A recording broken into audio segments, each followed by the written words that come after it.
நமக்கு பாத்தீங்கன்னாக்கா ரிக் வேதம் இருக்கு, யஜுர் வேதம் இருக்கு, அதர்வண வேதம் இருக்கு, மற்றது சாம வேதம் இருக்கு.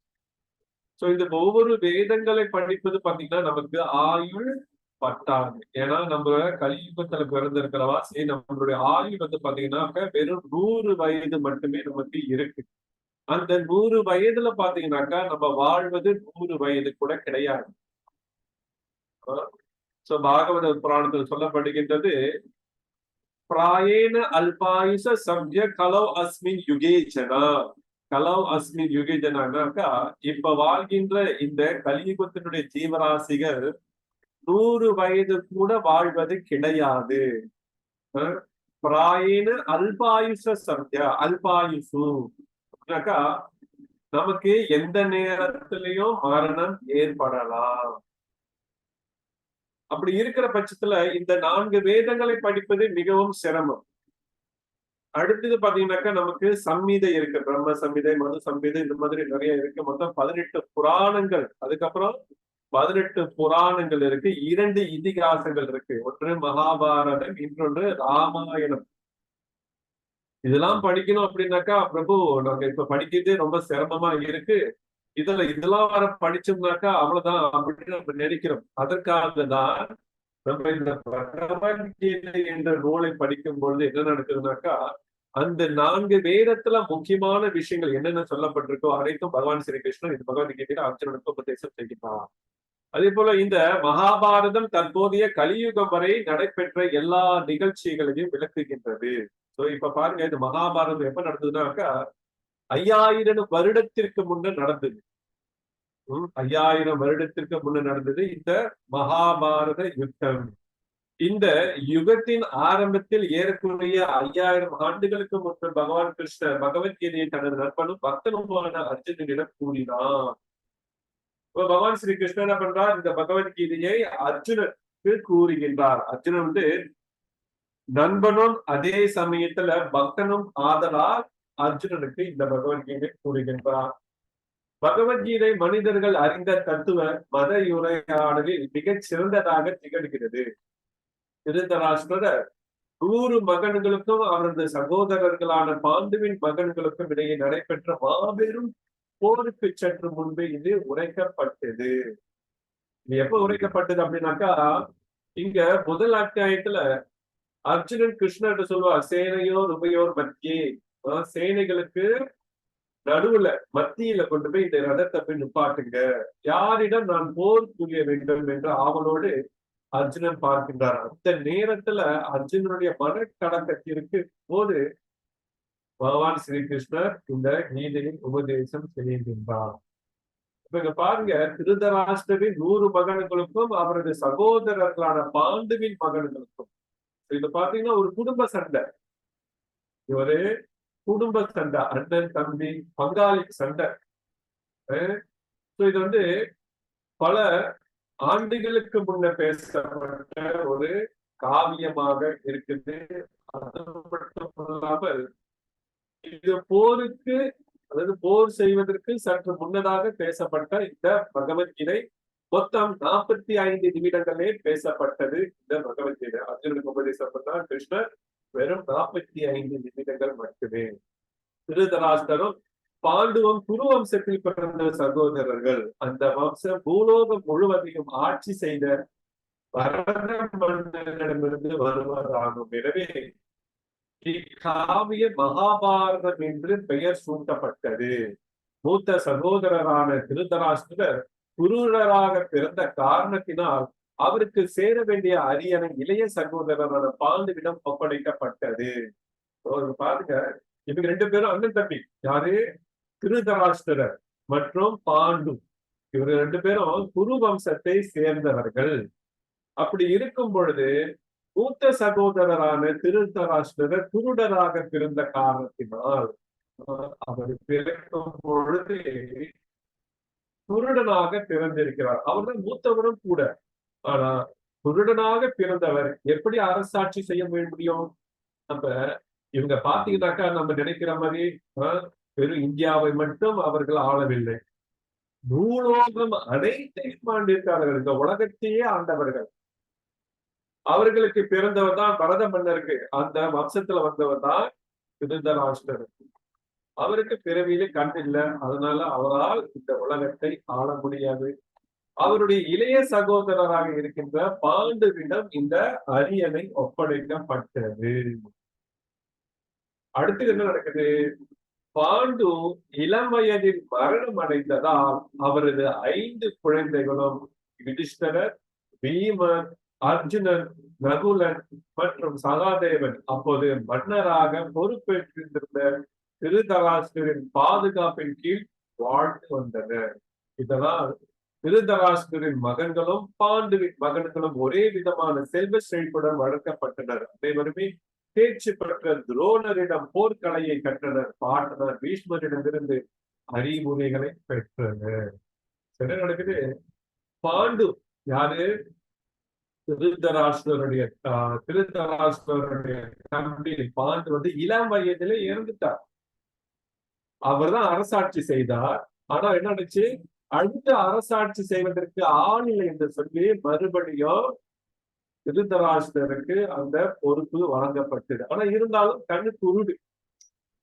அப்ப அவர் என்ன நினைக்கிறார் அப்படின்னாக்கா, இந்த அரசாட்சி நம்மளே வைத்துக் கொள்ளணும், நமக்கு அப்புறம் நம்மளுடைய பசங்க வந்து இந்த நாட்டை ஆளணும் அப்படின்னு குருட்டுத்தனமான ஒரு நம்பிக்கை, குருட்டுத்தனமான ஒரு ஆசை.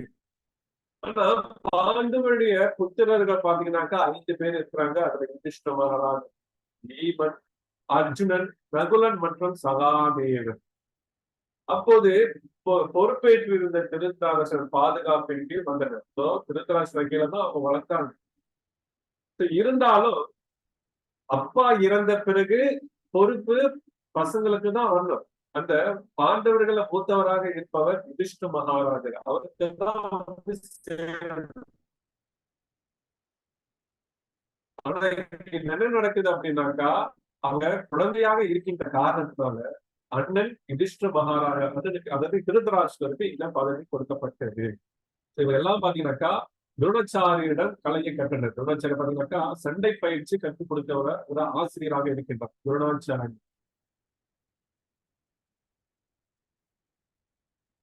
இருப்பினும் திருதராஷ்டிரரின் மகன்கள், குறிப்பாக துரியோதனன் பாண்டவர்களை வெறுத்தான், பொறாமையுடன் இருந்தான். குருடராகவும் பலவீன மனமுடையவராகவும் திகழ்ந்த திருதராஷ்டிரர் பாண்டுவின் மகன்களுக்கு பதிலாக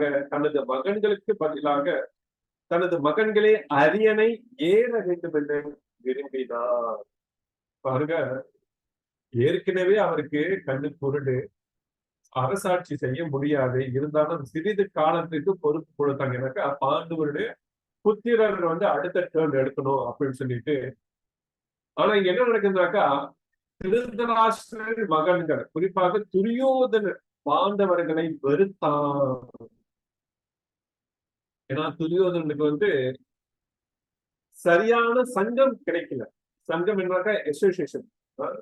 அந்த சரியான சங்கம் கிடைக்காத காரணத்தினால பாண்டவர்களை வெறுத்தான். பொறாமையுடன் இருந்தான். எப்பயுமே பொறாமையா இருப்பான். குருடராகவும் பலவீன மனம் உடையவராக திருதராஷ்டிரர் பாண்டுவின் மகனுக்கு பதிலாக தனது மகன்களே அரியணை ஏற வேண்டும் என விரும்பினார். என்னுடைய பசங்களே மறுபடியும் அரசனாக வேண்டும் என்று விரும்பினார். இப்ப இதுதான் நடக்குது இந்த காலகட்டத்துல. நம்ம பாக்குறோம், எந்த நாடாக இருக்கட்டும் பாருங்க, அப்பா வந்து தலைவராக ஆகிவிட்டாக்கா உடனே பையனும் தலைவராக இருக்கணும். ஆனா தகுதி இல்லை என்றாலும், பொதுவா நம்ம வந்து சினிமா படத்துல பார்க்கலாம், இந்த அரசியல் சினிமா படத்துல காட்டுவாங்க, என்னது மதுபானம் இருப்பவர்களாக இருப்பாங்க, அல்லது விபச்சார வீடு நடத்துனராக இருக்கலாம், அல்லது இந்த பிச்சைக்காரனாக இருக்கலாம். அவர்களுக்கு ஏதாவது ஒண்ணு வேண்டும்னாக்க இவர்களை வைத்து அரசாட்சி செய்வது இதெல்லாம் நம்ம சினிமா படத்துல பார்க்கிறோம். சோ அதே போலதான் இங்க என்ன நடக்குதுனாக்கா, தன் மகனுக்கு தகுதி இல்லை என்றாலும் அவன் அரசாட்சி செய்ய வேண்டும் என்று திருதராஷ்டிரருடைய எண்ணத்தை திட்டம் தீட்டான். எனவே துரியோதனன்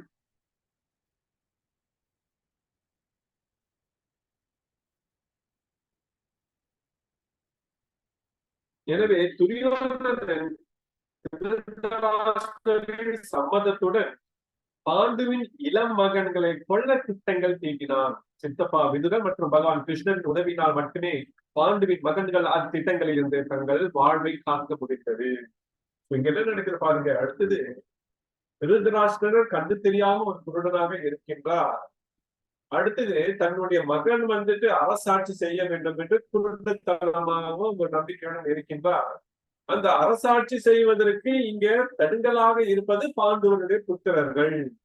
அதனால அவருடைய சம்மதத்துடன் இந்த பாண்டவர்கள் புத்திரர்களை கொலை செய்து விட்டால் எந்த ஒரு பிரச்சனையும் இருக்காது அப்படின்னு சொல்லி பாண்டவர்களை கொலை செய்வதற்கு திட்டமும் தீட்டுகிறார். பல திட்டங்களை தீட்டு அது தோல்வியிலும் வந்து சேர்ந்தது. எப்படி?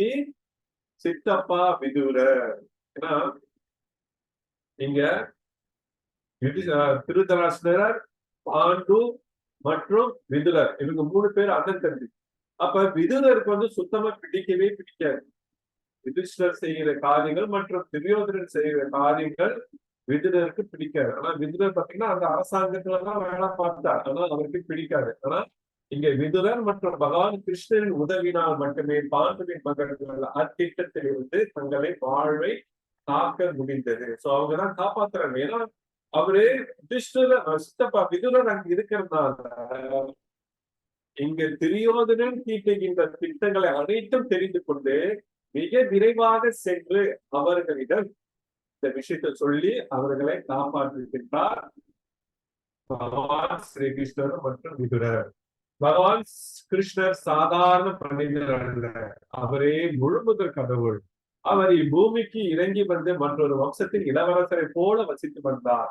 அக்கதாபாத்திரத்தில் பாண்டுவின் மனைவியும் பாண்டவர்கள் தாயுமான குந்தி பிரதா அவரின் தந்தை. எனவே உறவினர் என்பதாலும் தர்மத்தை நிச்சயமாக காப்பவர் என்பதாலும் கிருஷ்ணர் பாண்டுவின் தர்ம புதல்வர்களுக்கு சாதகமாக இருந்து அவர்களை காத்தார். அழகா சொல்லப்படுகின்றது, பகவான் கிருஷ்ணர் சாதாரண மனிதர் அல்ல. ஆனா நம்ம பார்ப்பதற்கு ஒரு சாதாரண மனிதராக இருக்கின்றார். அவர்தான் பரமபுருஷராக இந்த லோகத்திற்கு வருகிறார். எதற்கு? நம்ம எல்லாத்தையும் நிரூபிப்பது. அவரே முழு முதற் கடவுள். அவர் இப்பூமிக்கு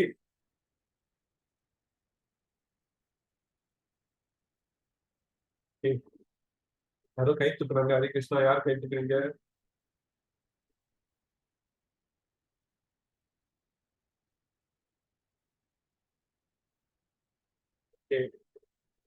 அவர் இந்த பூமிக்கு வந்து என்ன செய்யறார்? பல வகையான லீலைகள் நடத்துகிறார், நமக்கு உபதேசங்களை கொடுக்கிறார். இதன் மூலியமாக நம்மளை அழைத்து செல்வதற்காக பல பல லீலைகளை செய்து அதன் மூலியமாக நம்மளை வசியம் செய்து நம்மள அழைத்து செல்கிறார். மேலோட்டமா தான் சொல்றேன். சோ அடுத்தது பாத்தீங்கன்னாக்கா, இப்பூமிக்கு இறங்கி வந்து மற்றொரு வம்சத்தின் இளவரசரை போல் வசித்து வந்தார். அவரும் ஒரு இளவரசராக தான் வாழ்ந்தார். அக்கதாபாத்திரத்தில் பாண்டுவின் மனைவியும் பாண்டவர்களின் தாயுமான குந்தி, அதாவது பிருதா அவரின் அத்தை. சோ குந்தி தேவி பாத்தீங்கன்னா பாண்டவர்களுடைய அன்னையா இருக்காங்க, தாயா இருக்காங்க. அவங்க பேரு குந்தி தேவி. அந்த குந்தி தேவி பாத்தீங்கன்னாக்கா பாண்டு, அதாவது பாண்டுவின் மனைவி, பாண்டவர்களுடைய தாயா இருக்கிறாங்க. சோ கிருஷ்ணருக்கும் குந்தி தேவிக்கும் பாத்தீங்கன்னாக்கா அத்தை முறை. எனவே உறவினர் என்பதாலும் தர்மத்தை நித்தியமாக காப்பவர் என்பதாலும் கிருஷ்ணர் பாண்டுவின் தர்ம புதல்வர்களும் சாதகமாக இருந்து அவர்களை காத்தார். சோ எங்கெல்லாம் தர்மம் இருக்கின்றதோ அந்த இடத்துல பகவான் தர்மத்தின் நிலைநாட்டுவார். அவருக்கு ரொம்ப ரொம்ப பிடிக்கும். யாரு தர்மமாக வாழ்கின்றார்களோ அவர்கள் அனைவரையும் பகவான் ஸ்ரீ கிருஷ்ணருக்கு ரொம்ப பிடிக்கும். அந்த ரீதியில பாண்டவர்கள் தர்மத்தோட வாழ்ந்ததுனால அவர் எப்பொழுதுமே பாண்டவர்கள் புத்திரர்களுக்கு உதவியாக இருக்கின்றார். இறுதியில் தந்திரக்காரனான துரியோதனன் பாண்டவர்களை சூதாடும்படி சவால் விட்டான். விதி வம்சத்தால் நிகழ்ந்த அப்போட்டியில் துரியோதனனும் அவனது சகோதரர்களும் கற்பும் பக்தி நிறைந்த பாண்டவர்கள் மனைவியுமான திரௌபதியை கையகப்படுத்தினர். மேலும் இளவரசர்களும் மன்னர்களும் நிரம்பிய அந்த அரசவையில் அவளை நிர்வாணப்படுத்தி அவமானப்படுத்த முயன்றனர். தெய்வீகமான முறையில் குறுக்கிட்ட கிறிஸ்தரால் அவர் காக்கப்பட்டாள். ஆனால் வஞ்சகமாக நடைபெற்ற அந்த சூதாட்டத்தினால் பாண்டவர்கள் தங்கள் அரசை இழுத்து 13 வருடங்கள் நாட்டை விட்டு விலகி வாழ நேர்ந்தது. என்ன நடக்குது? தந்திரக்காரனான துரியோதனன் பல சூழ்ச்சிகள் செய்கின்றான். துரியோதனன் எப்படியாவது இவர்களை கொலை செய்ய வேண்டும், அரசாட்சி நம்மளே எடுத்துக்கணும், இவங்கதான் இந்த அரசாட்சி செய்வதற்கு மிகவும் தடுங்கலாக இருக்கிறாங்க, அதனால இவங்க கொலை செஞ்சுட்டோம்னா எந்த ஒரு பிரச்சனையும் இருக்காது அப்படின்னு பல திட்டங்களை தீட்டி கடைசியில அவங்களை எப்படியாவது நாட்டை விட்டு விரட்டிடணும் அப்படின்னு முடிவு பண்ணி என்ன பண்றான்? அவர்களை சூதாட்டத்திற்கு அழைக்கின்றான்.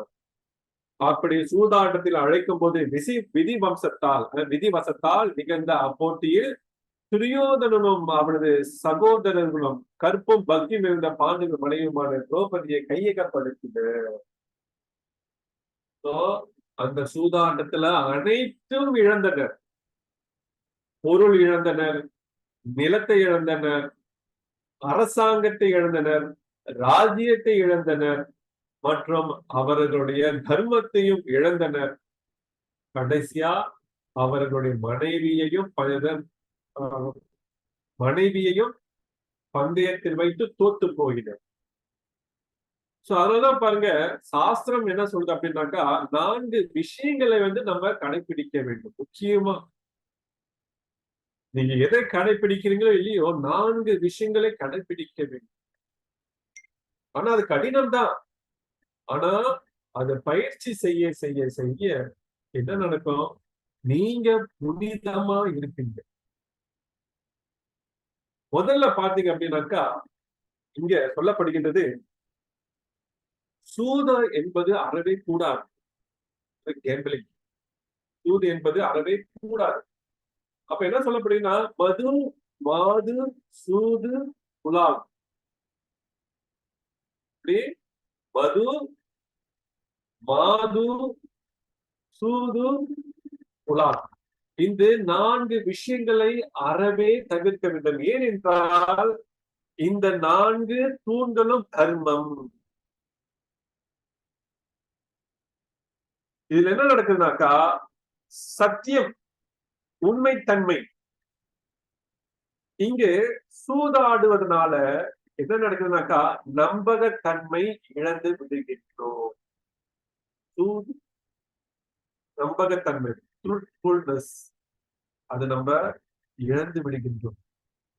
அடுத்தது இங்கு மது, மாது, சூது, புலால். புலால் என்றால் என்ன? ஒரு உயிரை கொன்று நாம் வாழ்வதற்காக, நம் நாவின் சுவைக்காக அடுத்த ஜீவராசியை துன்புறுத்தி அதை கொலை செய்து நாம் உண்பது, அதுதான் இங்கு கொலை. அதாவது புலால், அசைவ உணவு. இந்த அசைவ உணவு எடுக்கிறதுனால என்ன நடக்குது அப்படின்னு சொன்னாக்கா, கருணை என்ற குணம் நம்மிடமிருந்து விலகுகின்றது. கருணை, அதாவது சமஸ்கிருதத்துல தயா என்று சொல்லுவாங்க. பொதுவா பாத்தீங்கன்னா நம்ம சாலையில செல்லும் பொழுது அந்த சாலையில ஏதாவது ஒரு விபத்து நடந்துருச்சு அப்படின்னு வச்சுங்களேன், அந்த சாலையில ஒரு நாய், ஒரு பப்பி, இல்லைன்னாக்கா ஒரு பூனை அல்லது ஒரு குரங்கு, ஏதோ ஒரு ஜீவராசி இறந்து இருந்துச்சுன்னா நம்ம அப்படியே மனசு சிறிது நேரம் அப்படியே என்ன நடக்குது அப்படின்னா, கருணையோட இந்த மிருகம் இறந்துருச்சு, இந்த குரங்கு அடிபட்டு இறந்துருச்சு, இந்த பூனை இறந்துருச்சு, நாய் இறந்துச்சுன்னா கொஞ்ச நேரம் நம்ம அந்த கருணை இருக்கும். ஆனா அதுக்கப்புறம் என்ன நடக்குது? அந்த கருணை முடிஞ்சிருச்சு. அதுக்கப்புறம் நம்மளுடைய உணவிற்காக பல ஜீவராசிகளுடைய உடல் நம்மளோட தட்டுல இருக்கும். அப்படி இருக்குள்ள அந்த கருணை என்ற குணம் எங்க இருக்கு? இல்ல. அடுத்தது பாத்தீங்கன்னாக்கா இங்க இன்டாக்சிகேஷன், மது அருந்துவது. இந்த மது அருந்துவதனால ஒழுக்கம் என்ற குணம் நம்மளை விட்டு விலகுகின்றது. ஒழுக்கம். அடுத்தது தகாத உறவு, ஆண் பெண் தகாத உறவு, அதுதான் மது, மாது. இந்த ஆண் பெண் தகாத உறவு வைத்துக் கொள்வதனால தூய்மை என்ற குணம் நம்மளை விட்டு விலகுகின்றது, அதாவது பியூரிட்டி. அப்ப பாருங்க, இந்த 4 அடிப்படையான கொள்கைகளை நாம் எப்பொழுதும் நிலைநிறுத்த வேண்டும். மது, மாது, சூது, புலால், இது நம்ம கடைபிடிக்கல, வாழ்க்கை வாழ்வதற்கு மிகவும் பல பல வகையான இன்னல்களுக்கு, துன்பத்திற்கு தான் நாம் ஆளாகுவோம். அதனால சில புரோபாதர் ஆச்சாரியர் என்ன சொல்றாங்க, நம்ம இந்த 4 விதிகளை, விதிக்கப்பட்ட கடமைகளை கடைபிடிக்க வேண்டும். அப்ப இங்க என்ன நடக்குது பாருங்க, சூது விளையாண்டது காரணத்தினால அனைத்தையும் இழந்தனர். மேலும் இளவரசர்களும் மன்னர்களும் நிரம்பிய அந்த அரசவையில் அவளை நிர்வாணப்படுத்தி அவமானப்படுத்த முயன்றனர். தெய்வீகமான முறையில் குறுக்கிட்ட கிருஷ்ணரால் அவள் காக்கப்பட்டாள். ஆனால் வஞ்சகமாக நடைபெற்ற அந்த சூதாட்டத்தினால் பாண்டவர்கள் தங்கள் அரசை இழுத்து 13 வருடங்கள் நாட்டை விட்டு விலகி வாழ நேர்ந்தது. என்ன ஆச்சு பாருங்க, அந்த ஒரு விஷயத்தினால, சூது என்ற விஷயத்தினால இன்று பாருங்க, பொதுவா நம்ம நாட்டுல நடக்கிற விஷயம் பாருங்களேன். இந்த வேர்ல்ட் கப், நிறைய பேர் யூத் எல்லாம் இருக்கீங்க, இந்த வேர்ல்ட் கப் என்ற விஷயம் வரும்போது நிறைய பேர் பந்தயம் கட்டுவாங்க. அது ஒரு சூது. அதனால பாருங்க, அந்த வேர்ல்ட் கப் முடிந்த பிறகு பணம் கட்ட முடியாம எத்தனை பேர் சூசைட் பண்றாங்க, அது நம்ம காதால கேட்டிருக்கோம். ஏன் எத்தனை பேர் பாத்தீங்கன்னாக்கா பொருளிலிருந்து வீடு இழந்து அந்த வீட்டை அடமானம் வச்சு கொண்டுட்டு போய் பணம் கட்டுறாங்க. ஏன்னா அந்த சூதாட்டத்துல தோல்வியுற்றதுனால. அதனால பாதிக்கப்படுவது யாரு? அவர்களை சார்ந்து இருக்கின்ற அந்த குடும்பத்தில் இருக்கின்ற குடும்ப அங்க உறுப்பினர்கள், மனைவி, குழந்தைகள், அப்பா, அம்மா, தாத்தா, பாட்டி. அவங்க என்ன நடக்குது, நடுத்தெருவுல வந்து நிக்கிற அளவுக்கு வந்து நிக்கிறியா இந்த சூதாட்டத்தின். அப்ப பாண்டவர்கள் அரசை அனைத்தும் இழந்து 13 வருடங்கள் நாட்டை விட்டு விலக வாழ நேர்ந்தது. அவங்க போயிட்டாங்க. 13 வருஷம் நீ காட்டுக்கு சொல்லணும். அதுல 13 முடிந்து 14வது வருடம் மேற்கொண்டு எக்ஸ்ட்ரா ஒரு வருடம் வந்து அந்நியாத வாசம் இருக்கணும் அப்படின்ட்டு. அந்நியாத வாசம்னாக்கா அது இன்னும் கடுமை. எப்படி அவங்க இருக்கணும், வாழணும், ஏதோ ஒரு நாட்டுல போய் வாழணும். ஆனால் இவர்கள் தான் பாண்டவர்கள் என்று தெரியாமல் வாழணும். அது எவ்வளவு ஒரு பெரிய கடினம் தெரியுங்களா? அந்நியாத வாசம். அப்படி அந்த ஒரு வருடம் அவர்கள் யாருன்னு தெரிஞ்சிருச்சுனாக்கா மறுபடியும் 13 வருடம் காட்டுல போய் வாழணும். பல வேஷங்கள் போட்டு வாழ்ந்தனர் பாண்டவர்கள். பாருங்க, ஒரு சிறு தவறுனால என்னாச்சு, 13 வருடம் எக்ஸ்ட்ரா இன்னொரு வருடம் 14 வருடம் அந்நியாத வாசம் எடுத்தாங்க. சோ இந்த மாதிரி நாட்டை விட்டு விலக வாழ நேர்ந்தது. வனவாசம் முடிந்து திரும்பிய பாண்டவர்கள் உரிமையுடன் தங்களது நாட்டை திரும்ப தரும்படி துரியோதனிடம் கோரினர். ஆனால் அவனோ கண்மூடித்தனத்துடன் அதற்கு மறுத்தான். இளவரசர்கள் ஆட்சி செய்ய வேண்டும் என்ற கடமைக்காக 5 பாண்டவர்களுக்கு 5 கிராமங்களாவது கொடுக்குமாறு வேண்டினார். ஆனால் ஊசி நுழையும் அளவு இடம் கூட அளிக்க மாட்டேன் என்று கர்வத்துடன் உரைத்தான் துரியோதனன். மகாபாரத சீரியல்லாம் பார்த்திருக்கீங்களா யாராவது?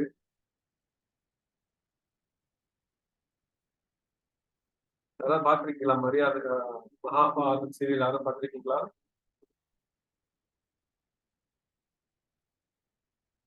யாரும் பார்க்கல நினைக்கிறீங்களா? படிக்கிற பிள்ளைங்க அதனால படிச்சுக்கிட்டே இருக்கீங்க. ஓகே, இதுல பாருங்க, வனவாசம் முடிஞ்சிருச்சு அவங்களுக்கு. 14 வருடம் அந்நியாத வாசம் முடிச்சிட்டாங்க. முடிச்சு மறுபடியும் இந்த தங்களுடைய நாட்டுக்கு திரும்பி வராங்க. திரும்பி வந்து துரியோதனிடமும் கேட்கிறாங்க. துரியோதனிடமும் கேட்கிறாங்க, இந்த மாதிரி நாங்க வாழ்வதற்கு கொஞ்சம் இடம் கொடுங்க அப்படின்னு சொல்லி. நாங்க வந்து இளவரசர்கள், நாங்க ஆட்சி செய்ய வேண்டும். அதனால எங்களுக்கு நாங்க வாழ்வதற்கு ஒரு 5 கிராமங்கள் கொடுக்குமாறு கேட்டனர். ஒரு 5 கிராமம் கொடுங்க, அந்த கிராமத்தை வச்சு நாங்க வாழ்ந்துக்கிறோம் அப்படின்ட்டு கேட்கிறாங்க. ஆனா துரியோதனன் கர்வத்தோடு என்ன பண்றான், இந்த ஊசி நுழையும் அளவு கூட இடம் கொடுக்க மாட்டேன். ஊசி பாத்தீங்கன்னா பொதுவா நம்ம துணி தைக்கிற ஊசி பாத்தீங்கன்னா சின்னோண்டு ஓட்டம் இருக்கும். அதுல இருந்து நம்ம அந்த நூலை எடுத்து விடும். அந்த சின்ன ஓட்ட அளவுக்கு கூட உங்களுக்கு இடம் கிடையாது என்று துரியோதனன் உரைத்தான். இதுவரை அனைத்தையும் பாண்டவர்கள் பொறுமையுடன் தாங்கிக் கொண்டிருந்தனர். ஆனால் தற்போது போர் தவிக்க முடியதாயிற்று. 14 வருஷம் முடிஞ்சு வராங்க, சொந்த ஊருக்கே வராங்க. அந்த இடத்துல இடமே கிடையாது அப்படின்னும் போது, சரி இதுக்கு மறுபடியும் நம்மளுடைய ராஜ்யத்தை திரும்பி வாங்கணும். அதற்கு ஒரே வழி போர். அந்த போர் செய்துதான் இந்த நம்மளோட நாட்டை வாங்கணும் அப்படின்ட்டு ஒரு முடிவுக்கு வந்தனர். உலகில் உள்ள அரசர்களை இரு பிரிவாக பிரித்து சிலர் பாண்டவர்கள் பக்கமும் வேறு சிலர் கௌரவ பக்கமும் சென்றனர். கிருஷ்ணரே பாண்டவ மைந்தர்களின் தூதராக திருதராஷ்டிர சபைக்கு சென்று அமைதி பேச்சுவார்த்தை நடத்தினார். ஆனால் அவரது அறிவுரை நிராகரிக்கப்பட்ட போது போர் நிச்சயமாயிற்று. போர் நிச்சயமா ஆவதற்கு முன்னதாகவே பகவானும் போகின்றார். யாராவது இந்தியாவுக்கு சென்றிருக்கீங்க? காஞ்சிபுரத்திற்கு யாராவது போயிருக்கீங்களா? தமிழ்நாடு காஞ்சிபுரத்துக்கு யாராவது போயிருக்கீங்களா? ஓகே, ரஞ்சிதா பாலமுரளி. ஓகே, ரஞ்சிதா போயிருக்கீங்களா? அங்க காஞ்சி போயிருக்காங்க ஐயா. காஞ்சியில பாத்தீங்கன்னாக்கா வரதர், அதாவது பாண்டவ தூது பெருமாள் கோயில் போயிருக்கீங்களா? ஐயா போயிருக்கேன். சோ இந்த பாண்டவ தூது பெருமாள் வந்துட்டு அங்க இருக்கிறார். பாண்டவர்களுக்காக இவர் தூது போவார். போயிட்டு துரியோதன இடத்துலயும் மற்றும் திருதராஷ்டிரர் மக்கள் மத்தியிலும் பேசுவார். வேண்டாம், போர் வேண்டாம். பேசுவார், பகவானுமே பேசுறார். துரியோதனட்ட அவங்கள்ட்ட கௌரவர்கிட்ட பேசுறார், அமைதி பேச்சு பேசுறார். வேண்டாம், போர் வேண்டாம், அந்த போர்னால நிறைய பேர் கொல்லப்படுவாங்க, அவங்களுக்கு கேட்கிற 5 கிராமம் தானே கொடுத்துரு அப்படின்னு. ஆனா இங்கு துரியோதனன் என்ன பண்றான்? பகவான் ஸ்ரீ கிருஷ்ணரை கேட்கிற பேச்சு அங்க கேட்கிற மாதிரி இல்லை. எவ்வளவோ அறிவுரை சொன்னாரு, ஆனா கிருஷ்ணரை அவதூறு தான் பேசினான். அங்க என்ன நடந்துச்சு? கிருஷ்ணரை கைவசம், அதாவது கிருஷ்ணரே வந்து சிறையில் அடைக்கிறதுக்கு கூட முயற்சி செய்தான். ஆனா கிருஷ்ணர் வந்து அந்த இடத்துல பல விஸ்வரூபத்தை காட்டினார். அதெல்லாம் முடிந்த பிறகு அவனே பார்த்தான், இது சரிப்பட்டு வராது. அப்ப என்ன பண்ணுவோம்? இதுக்கு போர் தான் நிச்சயம் அப்படின்னு சொல்லிட்டு போர ஆரம்பிக்க போறாங்க. அடுத்த வரி பாருங்க. உலகத்தில் இருக்கின்ற அரசர்கள் இரு பிரிவாக பிரித்து பாண்டவர்கள் பக்கமும் வேறு சில கௌரவ பக்கம் சென்றனர்.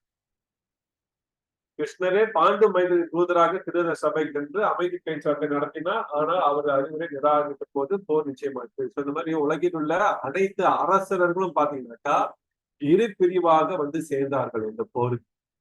ஒருவர் சிலர் வந்து பாண்டவர்கள் பக்கம் இருந்தார்கள், சிலர் வந்து கௌரவர்கள் பக்கம் வந்து இருந்தார்கள்.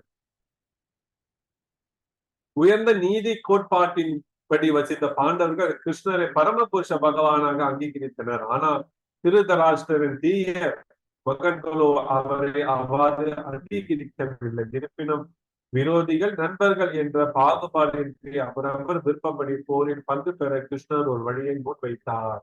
அதாவது தனிப்பட்ட முறையில் கிருஷ்ணர் போரில் ஈடுபட போவதில்லை, ஆனால் அவரின் படையை விரும்புவோர் அதை பயன்படுத்திக் கொள்ளலாம். மறுபுறத்தில் அவர் ஆலோசகராகவும் உதவியாளராகவும் விளங்குவார். அரசியல் நிபுணனாக துரியோதனன் ஆயுதம் தாங்கிய கிருஷ்ணரின் படையை உற்சாகத்தை எடுத்துக்கொண்டான். அதே உற்சாகத்துடன் பாண்டவர்கள் கிருஷ்ணரை ஆலோசகராக ஏற்றுக்கொண்டனர். இந்த மாதிரி என்ன நடக்குதுனாக்கா, ஒரு தடவை பகவான் ஸ்ரீ கிருஷ்ணர் துவாரகையில் இருக்கார், அரசராக இருக்கின்றார். அப்ப இருக்கும் பொழுது அர்ஜுனனும் துரியோதனும் கிருஷ்ணரை பார்க்க போறாங்க. ஏன்னா இவங்க 2 பேத்துக்கும் கிருஷ்ணர் வேணும். ஏன்னா அவரும் ஒரு அரசராச்சு. அவர்கிட்டயும் போர் படை, தளபதிகள், போர் வீரர்கள், யானைப்படை, குதிரைப்படை, ரதப்படை, இந்த மாதிரி நிறைய இருக்கு. அப்ப அவர்கிட்டயும் போயிட்டு நம்ம உதவி கேட்கலாம் அப்படின்னு சொல்லிட்டு இவர்கள் என்ன பண்றாங்க அப்படின்னா, துவாரையில் இருக்கின்ற பகவானுடைய அரண்மனைக்கு செல்கின்றனர். அப்பொழுது பகவான் ஸ்ரீகிருஷ்ணன் உறங்கிக் கொண்டு இருக்கின்றார். உறங்கிக் கொண்டு இருக்கும் பொழுது அர்ஜுன் என்ன பண்றான் அப்படின்னாக்கா, பகவானுடைய கால்கள் இந்த பாதத்தை பக்கத்துல போய் உட்காந்துக்கிறார், காலடியில போய் உட்காந்துக்கிறார் அர்ஜுனன். துரியோதனன் என்னாச்சு? ஈகோ, பொறாமை குணம் படைத்தவன், கர்வ படைத்தவன், கர்வமாக இருப்பான். அவன் பார்த்தான், ஓ இவன் கால் பக்கத்துல போய் உட்காந்துருக்கான், ஆறு அர்ஜுனன், நம்ம ஏன் அங்க போய் உட்காரணும், நான் தலைக்கு பக்கத்துல போய் உட்காந்துக்கிறேன் அப்படின்னு சொல்லிட்டு தலை கிருஷ்ணருடைய தலை பக்கத்துல போய் உட்காந்து. அப்ப கிருஷ்ணர் கண் மூடி பார்த்த பிறகு அங்க அர்ஜுனனை மத பார்க்கிறார். அர்ஜுனனை பார்த்து அர்ஜுனனை கேள்வி கேட்கின்றார், அர்ஜுனா இவ்வளவு தூரம் இங்க வந்திருக்கே, என்னது அப்படின்ட்டு. உடனே பக்கத்துல இருக்கிற துரியோதனை, நானும் வந்திருக்கேன் அப்படின்றா கிருஷ்ணரிடம். ஓ வா வா, ஏன்னா இவங்க எல்லாமே சொந்தக்காரங்க தானே, அதனால வாங்க அப்படின்னு அழைக்கின்றார். அழைச்ச பிறகு என்ன விஷயம் அப்படின்னு கேட்கிறார். அப்ப என்ன விஷயம் அப்படின்னு இருவரிடம் கேட்கும் பொழுது துரியோதனன் முந்திக் கொள்கிறான்.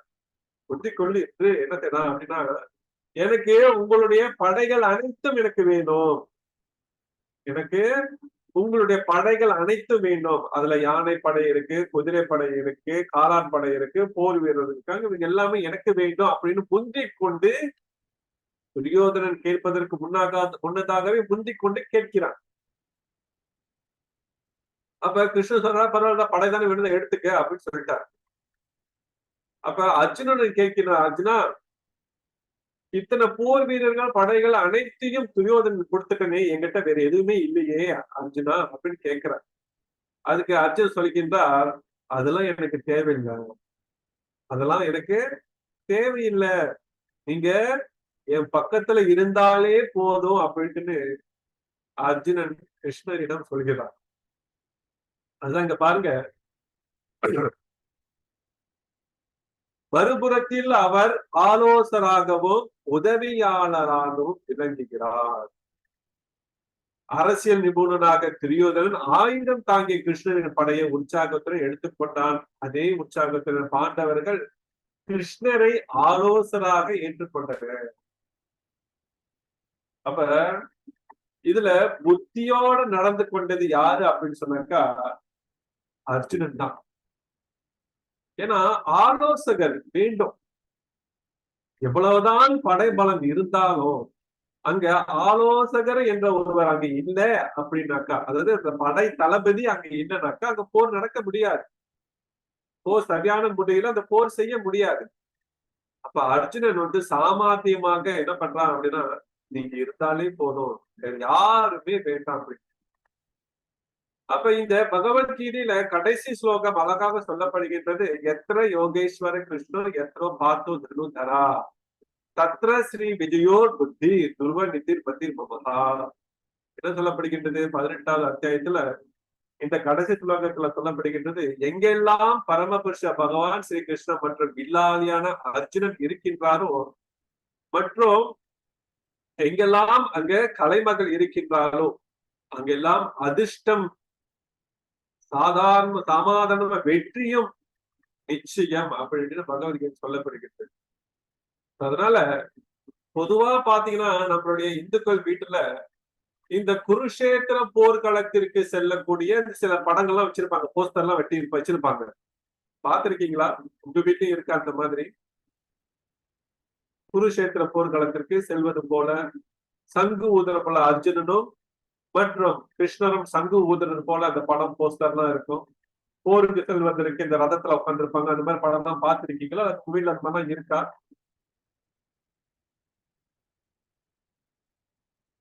யாரும் வீட்டுல அந்த மாதிரி இல்லையா?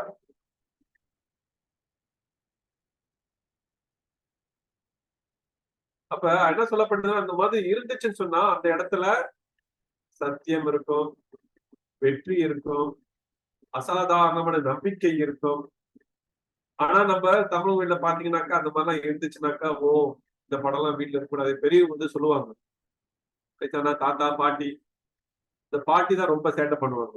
ஓ, இந்த படம் எல்லாம் இந்த வீட்டுல இருக்கக்கூடாது, வீட்டுல சண்டை வந்துடும், கணவன் மனைவிக்குள்ள சண்டை வந்துடும், பிள்ளைங்க சண்டை போடும், இந்த படம் எல்லாம் இங்க இருக்கக்கூடாது. என்ன கேட்டா அவங்க போருக்கு போறாங்க, சண்டைக்கு போறாங்க, அதனால வீட்டுல சண்டை வந்துடும். சோ இதெல்லாம் வந்துட்டு தவறான ஒரு கருத்தாக கருதப்படுகிறது. இவ்வாறு கிருஷ்ணர் புகழ்பெற்ற வில்லாளியான அர்ஜுனனின் தேரை ஓட்டம் சாரதியானார். இரு படைகளும் அனுமதிக்கப்பட்டு போரிட தயாராக இருந்த போது திருதராஷ்டிரர் தனது காரியதரிசியான சஞ்சயனிடம் அவர்கள் என்ன செய்தனர் என்று ஏக்கத்துடன் வினவ பகவத்கீதை ஆரம்பமாகிறது. எப்ப பகவத்கீதை ஆரம்பமாகுது அப்படி பார்த்தீங்கன்னாக்கா, புகழ்பெற்ற வில்லாளியான அர்ஜுனன் தேரை ஓட்டம் சாரதியான கிருஷ்ணர். கிருஷ்ணர் வந்து சாரதியா இருக்கின்றார். அதுதான் அவருக்கு பார்த்த சாரதி என்று பெயர் இருக்கு. சவுத் இந்தியா போயிருக்கீங்களா? சென்னைக்கு போயிருக்கீங்களா? யாராவது அங்க பார்த்த சாரதி என்ற ஆலயத்துக்கு போயிருக்கீங்களா? யாராவது போயிருக்கீங்களா பார்த்த சாரதி கோயிலுக்கு சென்னையில? போனது இல்லையா? ஓகே, படிக்கிறீங்க, அதனால இனிமேல் போகணும்னு நினைக்கிறேன். இந்த மாதிரி பார்த்த சாரதியாக பகவான் ஸ்ரீ கிருஷ்ணன் இருக்கின்றார், தேர் ஓட்டியாகவும் அர்ஜுனனுக்கு. இம்மாதிரி இரு படைகளும் அனுமதிக்கப்பட்டு போரிட தயாராக இருந்த போது திருதராஷ்டிரர் தனது காரியதரிசியான சஞ்சயிடம் அவர்கள் என்ன செய்தனர் என்று வேக்கத்துடன் வினவ பகவத்கீதை ஆரம்பமாகிறது. இந்த இடத்துல பாத்தீங்கன்னாக்கா, திருதராஷ்டிரர் இருக்கின்றார். நம்ம அதை சொன்ன மாதிரி ஏற்கனவே திருதராஷ்டிரர் வந்து கண்ணு தெரியாது. அப்ப இந்த குருஷேத்திர போர்க்களத்திற்கு சென்றிருக்கின்ற தன்னுடைய மகன்கள் என்ன செய்கின்றனர் என்று சஞ்சயனிடம் கேட்கின்றார். அப்ப சஞ்சயன் யாருன்னு பாத்தீங்கன்னாக்கா, வியாசதேவருடைய சீடர்.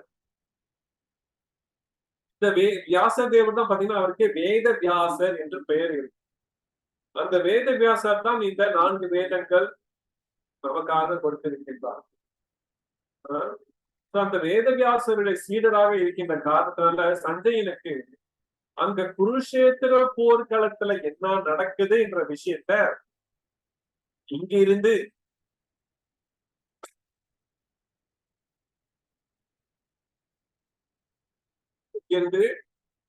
அஸ்தினாபுரம், அதாவது இப்பொழுது நியூ டெல்லி சொல்றோமா இல்லையா, இந்த நியூ டெல்லி தான் முன்னாடி வந்துட்டு அஸ்தினாபுரம், அதுதான் தலைமையாக இருந்தது. உலகத்திற்கே அஸ்தினாபுரம் தான் தலைமையகம். அந்த அஸ்தினாபுர அரண்மனையில உட்கார்ந்து இருக்கிற திருதராஷ்டிரருக்கு அங்க என்ன நடக்குதுன்னு தெரிய வேண்டும் என்று ஒரு பெரிய ஆவல். குழம்பிக் கொண்டிருக்கின்றார். என்ன நடக்குது தெரியலையே, என்னுடைய 100 பசங்க போனாங்களே சண்டை போட, என்ன நடக்குதுன்னு தெரியலையே குழம்பிக்கிட்டு இருக்காரு. அப்போது குழம்பிக் கொண்டிருக்கும் பொழுது அங்க வந்த வியாசதேவர் என்ன பண்றார் அப்படின்னாக்கா, சஞ்சயனிடம் திவ்ய திருஷ்டி என்ற ஒரு விஷயத்தை சொல்கின்றார். அந்த திவ்ய திருஷ்டி என்னன்னாக்கா, அந்த போர்க்களத்துல என்னென்ன நடக்குது. இப்ப நான் இங்க உட்காந்துருக்கேன் வீட்டுல, ஒரு அறையில உட்காந்து உங்களுக்கு நான் இந்த வகுப்பு எடுத்துக்கிட்டு இருக்கேன். ஆனா நீங்க பல இடத்துல இருக்கீங்க, பல ஊர்ல இருக்கீங்க, பல மாநிலத்துல இருக்கீங்க, பல பேர் பல வேலை செஞ்சுட்டு இருப்பீங்க. ஆனா நான் ஒருவன் இங்க என்ன செய்து கொண்டிருக்கின்றது நீங்க எல்லாரும் பாருங்க.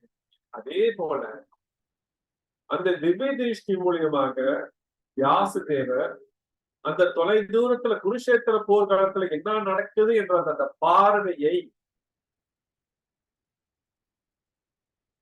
சஞ்சயனுக்கு கொடுக்கின்றார்.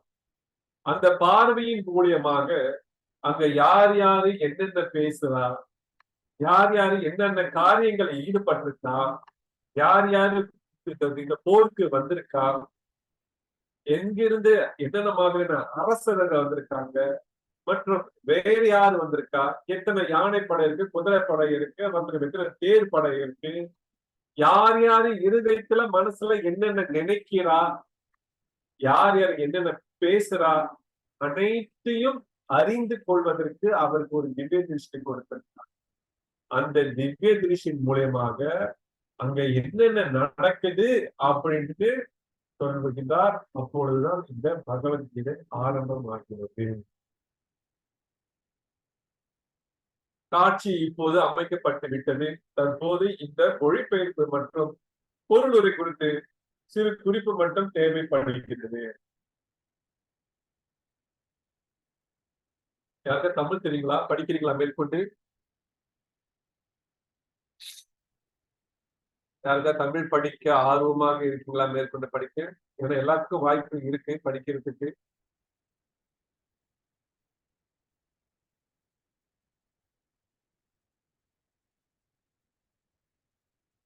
இருக்கீங்களா? தமிழ் படிப்பீங்களா? யாருமே போட்டு வரவில்லை. பகவத்கீதையின் பெரும்பாலான உரையாசிரியர்கள் கிருஷ்ணரை ஒதுக்கிவிட்டு தங்களது சுய கருத்துக்களை தத்துவங்களையும் வடிவமைத்துக் கொள்கின்றனர். மகாபாரத வரலாற்றை ஒரு கட்டுக்கதையாக கருதுகின்றனர். மேலும் கிருஷ்ணரை ஏதோ ஒரு அறிவாளியின் கருத்தை விளக்குவதற்கான கவிதை பொருளாக அல்லது மிஞ்சி போனால் ஒரு வரலாற்று நபராக இருக்கின்றனர். ஆனால் கீதையின் வார்த்தைப்படி கிருஷ்ணர் என்னும் நபரே பகவத்கீதையின் சார்பும் இலக்குமாவர். இந்த பகவத்கீதை உபதேசம் செய்தது பகவான் ஸ்ரீ கிருஷ்ணரை. ஆனா சில பேரு தத்துவவாதிகள், தத்துவவாதிகள், உரையாசிரியர்கள் இவங்க என்ன பண்ணிருக்காங்கன்னாக்கா, இது மகாபாரதம் வந்துட்டு ஒரு கட்டுக்கதை அப்படின்னு அவங்க கருதி அவர்களுடைய சொந்த கருத்துக்களை அவர்கள் எழுதி அச்சிட்டு வந்தார்கள். ஆனா யாராவது சொந்தமா ஒரு புத்தகத்தை எழுதணும்னாக்கா அது யாரும் வாங்கி படிக்க மாட்டாங்க. ஆனா இந்த மாதிரி பல வகையான விஷயங்களை விழித்து வைத்து இதுதான் மகாபாரதம் அப்படின்னாக்கா வாங்குவாங்க. ஆனா அந்த இடத்துல அவர்களுடைய சொந்த கருத்துக்கள் அனைத்தும் இருந்தது. இப்புத்தகத்தின் மொழிபெயர்ப்பும் அதனை தொடர்ந்து வரும் பொருளறையும் இதனை படிப்பவர்களை கிருஷ்ணரை நோக்கி இட்டுச் செல்லும் விலகி அல்ல. எனவே பகவத்கீதை உண்மை அறிவில் தண்டிகரற்றது. அது மட்டுமின்றி முரண்பாடுகள் ஏதுமின்றி எளிதில் புரிந்து கொள்ளக்கூடியதாக இருப்பதாலும் இது சிறப்பு வாய்ந்தது. கீதையை பேசுவதும் அதன் இறுதி குறிக்கோளும் கிருஷ்ணரை ஆதலால் இந்த வெளியீடு மட்டுமே இம்மாபெரும் சாஸ்திரத்தை தெளிவாக வழங்கும் விளக்க உரையாகும். அதனாலதான் இங்க சிலப்பதிகார ஆச்சாரியர் என்ன பண்றார், இந்த பகவத்கீதை உண்மை உருவில், அதாவது உள்ளது உள்ளபடி இந்த பகவத்கீதை நமக்காக கொடுத்திருக்கின்றார். அதனால இத்தோட நம்ம இதை முடிச்சுக்கிறோம். இனிமேல் தான் நம்ம பகவத்கீதை வகுப்புக்கே போக போகின்றோம். இதுதான் பகவத்கீதை வகுப்பு. இந்த ஸ்கிரீனுக்கு ஷேர் பண்ற பாருங்க.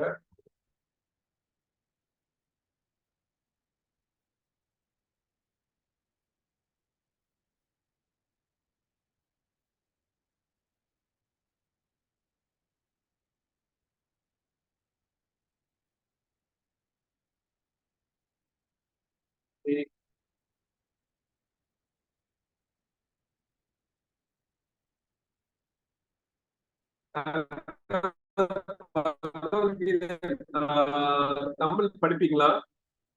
வாய்ப்பு கொடுக்குறவங்களுக்கு படிக்கிறதுக்கு வெக்கப்படாதீங்க.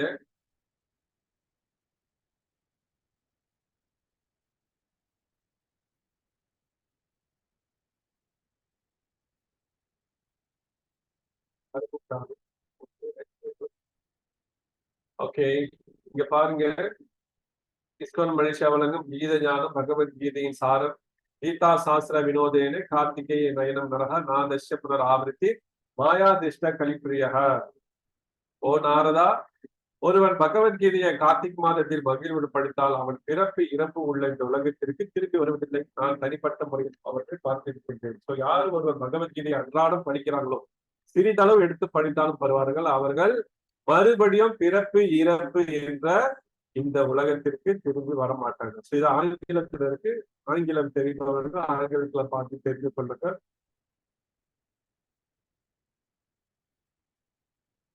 அடுத்தது பாத்தீங்கன்னாக்கா, எப்பொழுதும் நம்ம வகுப்பு ஆரம்பிக்கிறதுக்கு முன்னு முதல்ல பகவானுக்கு நம்ம நன்றி சொல்லணும்.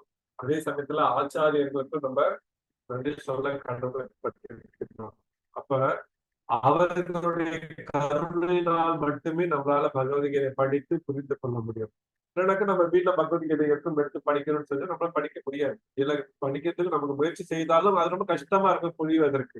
ஆனா ஆச்சாரியர்கள் கருணையினால, குருவுடைய கருணையினால நம்ம இதை படிக்கும் பொழுது நமக்கு இலகுவாக இருக்கும். இங்க பாருங்க, ஜெகநாதர், பலதேவர், சுபத்ரா இருக்கிறாங்க. ஜெகநாதர் யாரு அப்படின்னு சில பேருக்கு தெரியாது. இவர் தான் பகவான் ஸ்ரீ கிருஷ்ணர், கருப்பா இருக்காரு. இது அவருடைய ஒரு லீலை அம்சம். அடுத்தது பலராமர் இருக்கின்றார். அடுத்து சுபத்ரா தாய் இருக்காங்க. சுபத்ரா வந்து யார் பாருங்கன்னா, நம்ம கோயில்ல இருக்கிறாங்களா, அம்பாள், பரமேஸ்வரி, ஈஸ்வரி. இந்த மாதிரி அவங்களுடைய அம்சமாக இங்க ஜெகநாதர், பலதேவர் மற்றும் சுபத்ரை 3 பேர் இங்க இருக்கிறவங்க நம்ம பார்க்கணும்.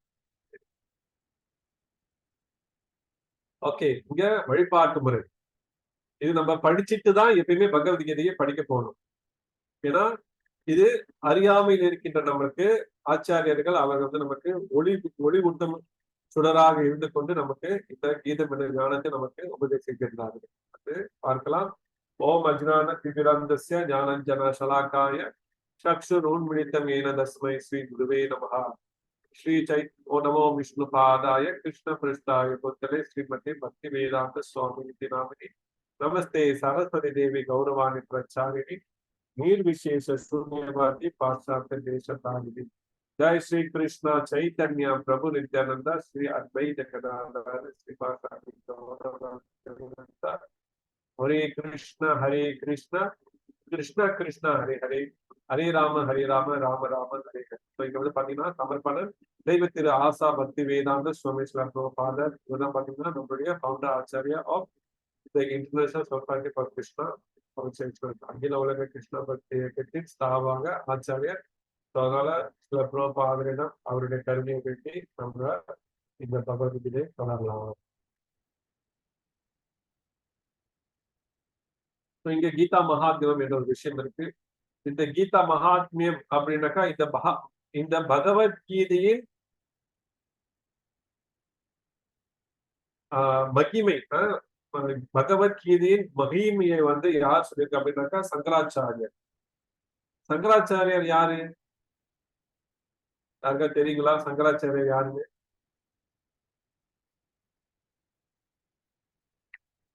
சங்கராச்சாரியர் யாருன்னு யாருக்கு தெரியுங்களா?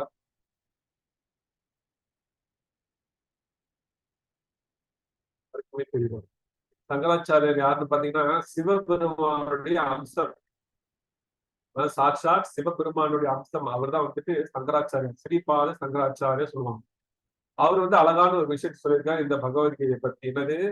கீதா சாஸ்திரம் இதம் புண்ணியம் யா பதே பிரியதா புமான் விஷ்ணு பாத அவாப்னோதி பய சோகாதி வர்ஜிதா. பகவத்கீதையின் உபதேசங்களை முறையாக பின்பற்றுபவன் வாழ்வின் எல்லாவித துயரங்களிலிருந்தும் ஏக்கத்திலிருந்தும் விடுபட முடியும். இவ்வாழ்வின் பயம் முழுவதிலும் இருந்து விடுபட்டு அவன் விஷ்ணுவின் இருப்பிடமான வைகுண்ட லோகத்திற்கு செல்கின்றார். என்ன சொல்றாரு? யார் ஒருவர் இந்த பகவத்கீதையை படித்து புரிந்து கொண்டு அதை வாழ்வில் ஏற்றுக்கொள்பவர்கள் பாத்தீங்கன்னாக்கா அவர்கள் பலவிதமான பலன்களை அடைகின்றனர். அவர்கள் விஷ்ணுவுடைய லோகத்திற்கு, அதாவது வைகுண்ட லோகத்திற்கு செல்கின்றனர். இது வந்து அவர் அழகா சொல்லியிருக்கின்றார்.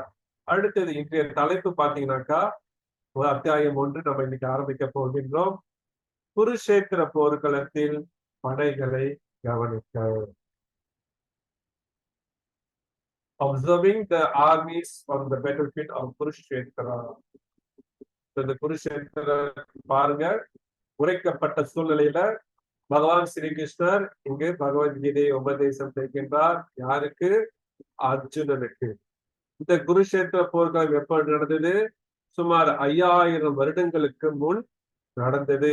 எந்த இடத்துல நடந்தது? குருஷேத்திரம் என்ற போர்க்களத்துல நடந்தது. இந்த பகவத்கீதையில் மொத்தம் பாத்தீங்கன்னா 700 ஸ்லோகங்கள் இருக்கின்றது. அதுல கண்ணு தெரியாத திருதராஷ்டிரர் வந்து ஒரே ஒரு ஸ்லோகத்தை மட்டும் பேசியிருக்கின்றார். சஞ்சய 41 ஸ்லோகங்கள் பேசியிருக்கின்றார். அர்ஜுனன் 84 ஸ்லோகங்கள் பேசியிருக்கின்றார். மற்றும் பகவான் ஸ்ரீ கிருஷ்ணர் 574 ஸ்லோகங்கள் பேசியிருக்கின்றார். மொத்தம் பாத்தீங்கன்னா 700 ஸ்லோகம் இந்த பகவத்கீதையில் இருக்கின்றது. அப்ப இந்த போர்க்களத்துக்கு வந்து பாத்தீங்கன்னாக்கா கௌரவர்களுடைய படைபலம், அதாவது திருதராஷ்டிரருடைய மகன்களுடைய படைபலம் பாத்தீங்கன்னா மொத்தம் 11 அக்ஷாணி. பாண்டவர்களுடைய படைபலம் பாத்தீங்கன்னா வெறும் 7 அக்ஷாணி. அப்ப 11 பெருசா 7 பெருசா அப்படின்னு பார்த்தா 11 தான். ஆனா அதுக்கும் மேல பாத்தீங்கன்னா 7 அதுக்கும் மேல உயர்ந்ததாக இருக்கின்றது. ஏன்னா பகவான் ஸ்ரீ கிருஷ்ணர் அங்க இருக்கின்ற காரணத்தினால. இப்ப அக்ஷாணி என்றால் என்ன அப்படின்னு பாத்தீங்கன்னாக்கா இங்க அழகாக சொல்லப்பட்டிருக்கின்றது. ஒரு அக்ஷாணி என்பது 21,870 தேர்கள். தேர் என்ற ரதங்கள். எத்தனை? 21,870 தேர்கள் இருக்கு ஒரு அக்ஷயானில. அடுத்தது 21,870 யானைகள். அடுத்து 65,610 குதிரைகள். 1,09,350 காலாட் படை. மொத்தம் 2,18,700 போர் வீரர்கள். இது வந்து ஒரு அக்ஷயானில. அப்ப 7 அக்ஷயானில எத்தனை பேர் இருந்திருப்பாங்க? எத்தனை தேர்கள் இருந்திருக்கும்? அப்ப 11 அக்ஷயானில பாத்தீங்கன்னா எத்தனை தேர் எத்தனை யாரு அப்படின்னு பாத்தீங்கன்னா நிறைய பேர், கோடிக்கணக்கான பேர் அந்த குருஷேத்திர போர்க்களத்துல வந்திருக்காங்க. இந்த படம் பாருங்களேன், இந்த படத்துக்கு பின்னால் எல்லாமே பாருங்க, எல்லாம் போருக்கு வந்திருக்காங்க. பெரிய ஒரு போர் எங்க ஆங்கிலத்துல இருக்கு, நான் ஷேர் பண்றேன், படிச்சுக்கோங்க.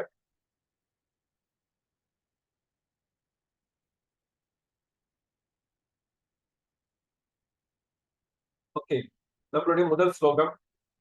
திருதராஷ்டிர வாச்சா தர்மக்ஷேத்ரே குருஷேத்ரே சமவேத யுயுதஸ்வ மாமகா பாண்டவா சைவ கிம் அகுர்வத சஞ்சயா.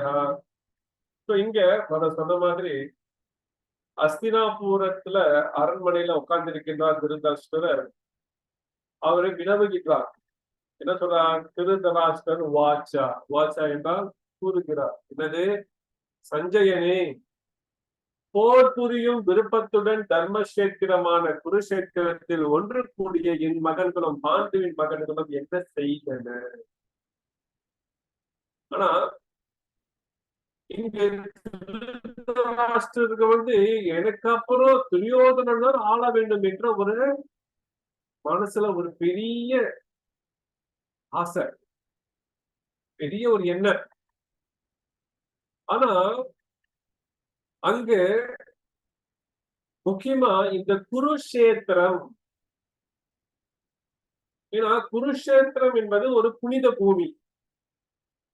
அந்த புனிதமான இடத்துக்கு என்னுடைய மகன் சென்றதுனால அவன் எங்க அந்த போரிலிருந்து திரும்பி வந்துருவானோ, இல்ல பழசெல்லாம் மறந்து போரே வேண்டாம் சமாதானமா போயிருவோம் கிருஷ்ணர் சொன்ன மாதிரி அப்படின்னு எங்க அந்த ஒரு முடிவு எடுத்துருவான் அப்படின்ட்டு நினைத்துக் கொண்டு சஞ்சயனிடம் கேள்வி கேட்கிறார்.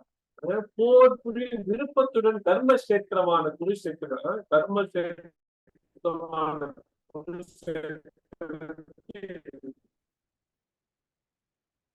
ஒன்று கூடிய எண். சோ இங்க பாருங்க, என் மகன்களும் பாண்டுவின் மகன்களும் என்ன செய்தனர் என்று கேள்வி கேட்கிறார். அப்ப இந்த இடத்துல 2 பிரிவுகளை பிரித்து பேசுகின்றார் திருதராஷ்டிரர். எப்படின்னா, என்னுடைய மகன்கள் மற்றும் பாண்டுவின் மகன்கள். அதாவது பாண்டு வந்துட்டு திருதராஷ்டிரர் தம்பி பசங்க. ஆனா பொதுவா வேத கலாச்சாரம் என்ன சொல்லுது அப்படின்னாக்கா, தன்னுடைய குடும்பத்தில் இருக்கின்ற அண்ணனோ தம்பியோ இறந்து விட்டால் அவர்களுடைய குழந்தைகளை தன்னுடைய சொந்த குழந்தையாக பாவிக்க வேண்டும், சொந்த குழந்தை போல் வழி நடத்த வேண்டும். தன்னுடைய சொந்த குழந்தைக்கு என்னென்ன விஷயங்கள் செய்கின்றோமோ அவை அனைத்தும் தன்னுடைய தம்பியோ தங்கையோ அண்ணனோ இல்லாத அந்த குடும்பத்தை பராமரிக்க வேண்டும் என்று வேத கலாச்சாரம் சொல்கின்றது. ஆனா இங்க என்ன நடக்குது? ஆரம்பத்திலேயே அவர்களை கொலை செய்து விட வேண்டும் என்று எண்ணம் கொண்ட துரியோதனன் மற்றும் திருதராஷ்டிரர்கள் அங்க பாண்டுவினுடைய மகன்கள் என்ன செய்கின்றனர் அப்படின்னு சஞ்சயனிடம் கேள்வி கேட்கிறார். அப்ப சஞ்சயன் அடுத்து என்ன சொல்றார் என்றதை நம்ம பார்க்கலாம்.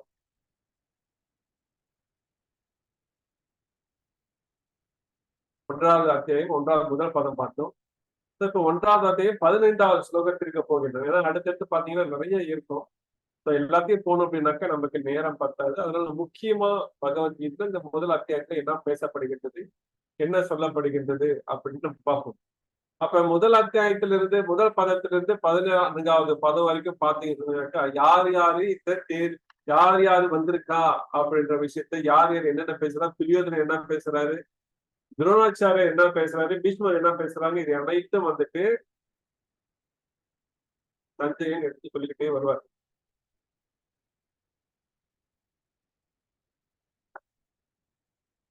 இங்க இங்க 15வது ஸ்லோகத்துல ஒரு விஷயம் பார்க்கிறோம். என்னன்னாக்கா பாஞ்சஜன்யம் ரிஷிகேஷோ தேவதத்தம் தனஞ்சய பௌந்திரம் ததா மகாசங்கர் பீம கர்ம விகோதரா. பகவான் ஸ்ரீகிருஷ்ணர் பாஞ்சஜன்யம் என்னும் தனது சங்கை முழங்கினார். அர்ஜுனர் தேவதத்தம் என்னும் சங்கையும் பெருந்தீனி காரணம் வீர சாகசங்களின் குறிக்கோளுமான பீமன் பௌண்டம் என்னும் அச்சமிட்டும் சங்கையும் முழங்கின. இங்க வந்து போர் ஆரம்பிக்க போறோம். போர் ஆரம்பிக்கிறதுக்கு முன்னே சங்கு வந்து ஊதுவாங்க. ஆனா இப்ப நம்ம 15வது ஸ்லோகத்துல இருக்கோம். அதுக்கு முன்னாடியே பாத்தீங்கன்னாக்கா கௌரவர்கள் பக்கமும் வந்துட்டு சங்கு முழங்கப்பட்டது. அந்த சங்கு முழங்கும் பொழுது பாண்டவர்களிடத்துல எந்த ஒரு மனக்கலக்கங்கள் எதுவுமே இல்லை. ஆனா இங்க பகவான் ஸ்ரீகிருஷ்ணர் பாஞ்சஜன்யம் என்னும் சங்கை முழங்குகின்றார். அர்ஜுனன் வேத தத்தா என்ற சங்கையை முழங்குகின்றார். பீம் வந்து பவுண்டரா என்ற சங்கையை முழங்குகின்றார். ஏன்னா ஒவ்வொரு சங்குக்கும் ஒவ்வொரு பெயர் இருக்கு. இந்த சங்கு ஒன்றாக முழங்கும் பொழுது என்ன நடக்குதுனாக்கா எதிர்த்தரப்புல இருக்கின்ற கௌரவர்களுடைய இருதயம் அப்படியே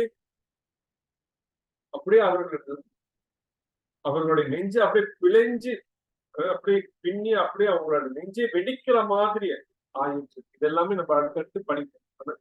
அதுக்கு நம்ம போகல. பட் என்னன்னாக்கா இந்த மேலோட்டமா இருக்கிற விஷயத்தை மட்டும் நம்ம இதுல பார்க்கணும் முதல் அத்தியாயத்துல. ஸோ அடுத்து பாத்தீங்கன்னா யுதிஷ்ட மகாராஜர் வந்து அனந்த விஜயா என்ற சங்கை முழங்குகின்றார். நகுலன் பாத்தீங்கன்னாக்கா சுகோஷா என்ற சங்கை முழங்குகின்றார். மற்றும் சகாதேவன் மணி புஷ்பகா என்ற சங்கையும் முழங்குகின்றார்கள். இது 15வது ஸ்லோகத்தை நம்ம பார்க்கின்றோம். அடுத்தது பாத்தீங்கன்னா இந்த சங்கு முழங்கிட்டாங்க, போர் ஆரம்பமாக போகுது. இப்ப அர்ஜுனன் வந்து கிருஷ்ணர்கிட்ட சொல்றார். என்ன சொல்றார்?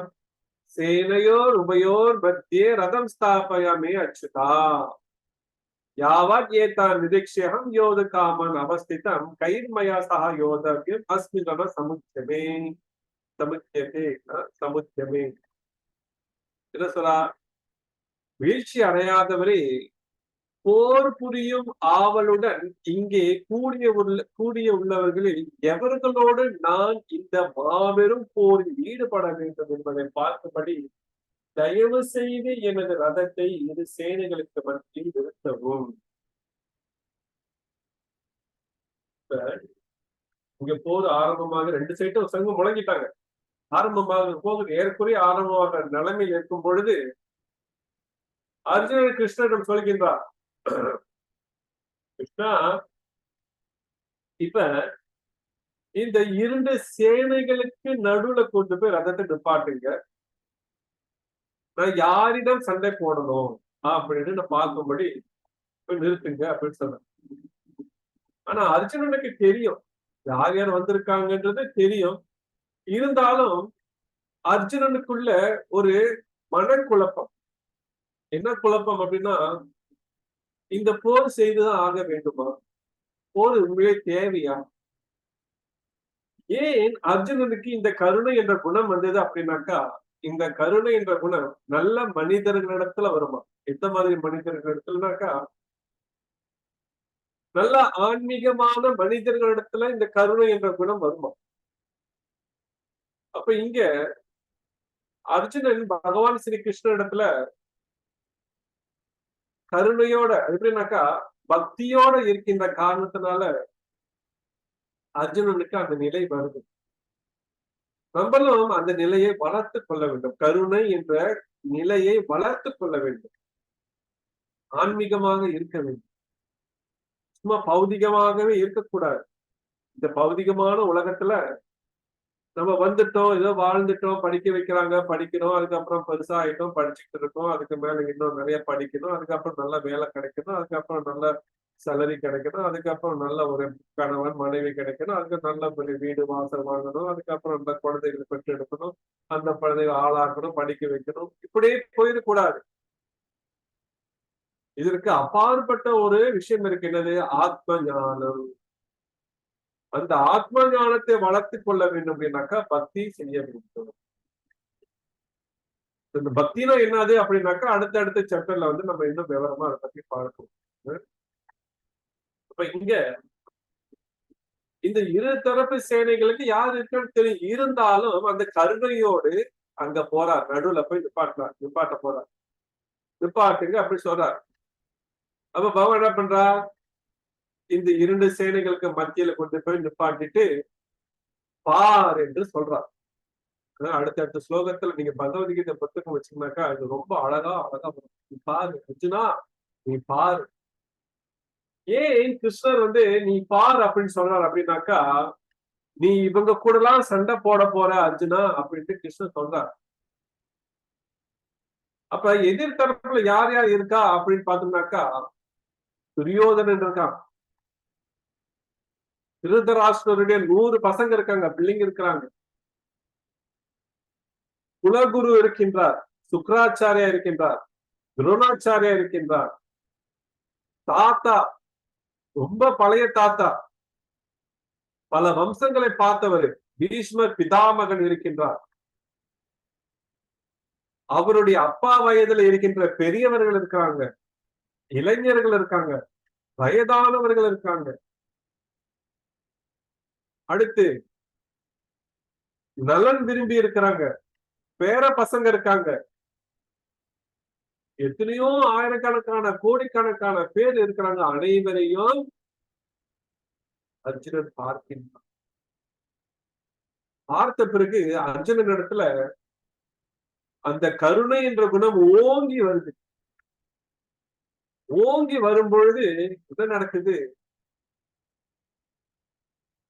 அர்ஜுனன் வந்து அவருடைய பார்த்த பிறகு அவருடைய உடலில் வந்து பல பல வகையான அறிகுறிகள் தென்படுகின்றன. அர்ஜுனனுடைய உடல்ல பல அறிகுறிகள் தென்படுது. முதல்ல என்ன தென்படுது அப்படின்னாக்கா, அவருடைய உடலின் அங்கங்கள் அனைத்தும் நடுங்குகின்றன. நடுங்குது. இவர்களா நான் போய் கொல்ல போறேன், இவர்களை கொள்வது பாவம் அப்படின்னு நினைக்கிறார்.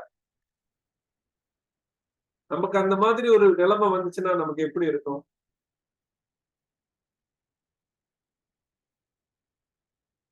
நினைப்போம், செத்தாண்டா சாவட்டும் அப்படின்னு நினைப்போம். ஏன்னா நமக்கு அந்த கருணை என்ற குணமே வரல, இல்ல, இந்த பக்தி செய்யல. ஆனா இங்க அர்ஜுனன் பாருங்க, அவருடைய உடலின் அங்கங்கள் நடுங்குகின்றன. இவர்கள் எல்லாமான கொல்ல போறேன்ட்டு அப்படியே அவங்கள பார்த்த பிறகு அந்த உடலே அப்படி ஷேக் ஆகுது. அவருடைய வாய் வந்து உணருது, பேச முடியல. இதெல்லாம் நீங்க இந்த பகவத்கீதை எடுத்து படிச்சீங்கன்னாக்கா அவ்வளவு அழகா இருக்கு. அர்ஜுனனுடைய அறிகுறிகள், ஏன் இப்படி நடந்துக்கிறாரு, அர்ஜுன் ஏன் இப்படி ஒரு போருக்கு வந்துட்டாரு, ஆனா வந்துட்ட பிறகு எதிர்த்தரப்புல இருக்கின்ற சேனைகள்லாம் பார்த்து இந்த மாதிரி ஏன் இப்படி இருக்கான்றது அழகா விவரமா இருக்காரு பகவத்கீதை. அடுத்தது, என் உடல் முழுவதும் உதறுகின்றன. உடல் முழுவதும் அப்படியே ஷேக்கா நடுங்குது, உதறுகின்றது. என் மயில் கூச்சி எறிகின்றது. ஏன்னா இருதயத்துல பாத்தீங்கன்னா அவ்வளவு துக்கத்தோட இருக்காரு.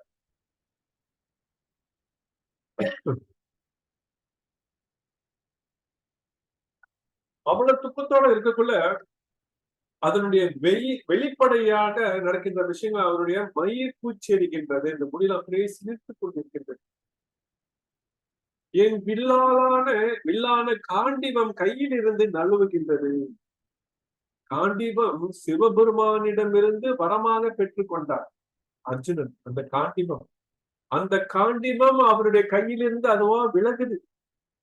ஏன்னா கருணை என்ற குணத்தோடு இருக்கின்ற காரணம் என்னுடைய தோல் எரிகின்றது, உஷ்ணமா இருக்கு உடம்பை, தோல் எரிகின்றது, இனியும் என்னால் இங்கே நிற்க முடியாது, இது சிறிது நேரம் கூட என்னால் இங்கு நிற்க முடியாது, இவர்களால் கொண்டு எனக்கு என்ன கிடைக்க போகுது? நல்ல ராஜ்யம் கிடைச்சாலும் இவர்கள்ட்ட எப்படி இவங்கெல்லாம் கொண்டுட்டு தேவலோக பதவி கிடைச்சாலும் எனக்கு வேண்டாம் அப்படின்றார். இவர்களெல்லாம் கொண்டு தேவலோக பதவி கிடைச்சாலும் எனக்கு தேவையில்லை, அதனால நான் சண்டை போட மாட்டேன் அப்படின்றாரு. அடுத்தது, நான் என்னையே மறக்கின்றேன். நான் என்னையே மறக்கின்றேன்னா, அர்ஜுனன் ஒரு சத்திரியன். அந்த சத்திரியன் தன்னுடைய கடமையை மறந்து, அவனுடைய நிலையை மறந்து, தன்னை நிலை என்ன என்று தெரியாமலே மறந்து கொண்டிருக்கின்றான். சத்திரியன் இருந்தாலே போர் செய்ய வேண்டும், அதுதான் சத்திரியன் குணம். என் மனம் குழம்புகின்றது, நான் என்ன செய்யணும்னு எனக்கே தெரியாம நிக்கிறேன் கிருஷ்ணா அப்படின்னு அப்படியே நிக்கிறார். நான் கெட்ட சகுனங்களையே காண்கின்றேன். இவர்களெல்லாம் இறந்துட்டாக்கா அந்த வம்சம் என்ன ஆகும்? பாரம்பரியம் அழிந்து விடுமே அப்படின்ட்டு அர்ஜுனன் அப்படியே கலங்கி போய் நிற்கிறார்.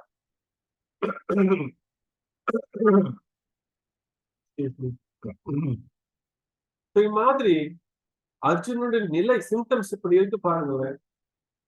போர் செய்ய மாட்டேன்றாரு, காண்டீபம் விளக்குது, தீர்வு எடுக்க முடியல, அப்படியே பல பிரச்சனையோட இருக்காரு. வேண்டாம், இவங்களை கொல்லக்கூடாது, போர் செய்ய வேண்டாம் அப்படின்னு நினைக்கிறார். அப்ப அடுத்து அர்ஜுனன் போர் செய்ய இயலாமைக்கான காரணங்கள். ஏன் போர் செய்ய மாட்டாரு? கிருஷ்ணர் சொல்றாரு, என்ன சொல்றார்? நண்பர்கள் உறவினர்கள் மீது இரக்கம். நண்பர்கள் மற்றும் உறவினர்கள் மீது இரக்கம். ஏன்னா எதிர்த்தரப்புல நண்பர்கள் இருக்கிறாங்க, அவருடைய வயதுல இருக்கின்ற ராஜாக்கள், மந்திரிமார்கள், போர் தளபதி, வீரர்கள் அனைவரும் பார்க்கின்றார். அதனால அவர்கள் மீது இரக்கத்தோட இருக்கின்றார். அந்த குணத்தை நாமும் வளர்த்து கொள்ள வேண்டும். மற்ற ஜீவராசிகளிடத்துல அந்த இரக்க குணத்தை வளர்க்க வேண்டும். கண்ணுக்கு தெரிந்த உயிரினங்களிடத்துல நம்ம அன்பு காட்டவில்லை என்றால், கண்ணுக்கு தெரியாத கடவுளிடம் நம்ம எப்படி அன்பு காட்ட முடியும்? கண்ணுக்கு தெரிகின்ற அனைத்து ஜீவராசிகளையும், அதான் பகவத்கீதை சொல்லுகின்றது, சமசர்வ பூத்தேசு, எல்லா உயிரினங்களையும் நம்ம சரிசமமாக பார்க்கணும். எப்படி? எல்லாருடைய இதயத்திலும் பரமாத்மா வீட்டு இருக்கின்றார், எல்லாருக்கும் உயிர் இருக்கின்றது. அந்த உயிர் யாருடையது? கடவுளுடையது. சில பேர் சொல்றாங்க மனிதர்களுக்கு மட்டும்தான் உயிர் இருக்கு, மற்ற உயிரினத்திற்கு உயிர் கிடையாது, அதனால அது சாப்பிடலாம், நமக்காக தானே படைச்சிருக்காரு கடவுள், சாப்பிடலாம் அப்படின்ட்டு பல கருத்துக்கள் இருக்கு. அது அனைத்தும் தவறு.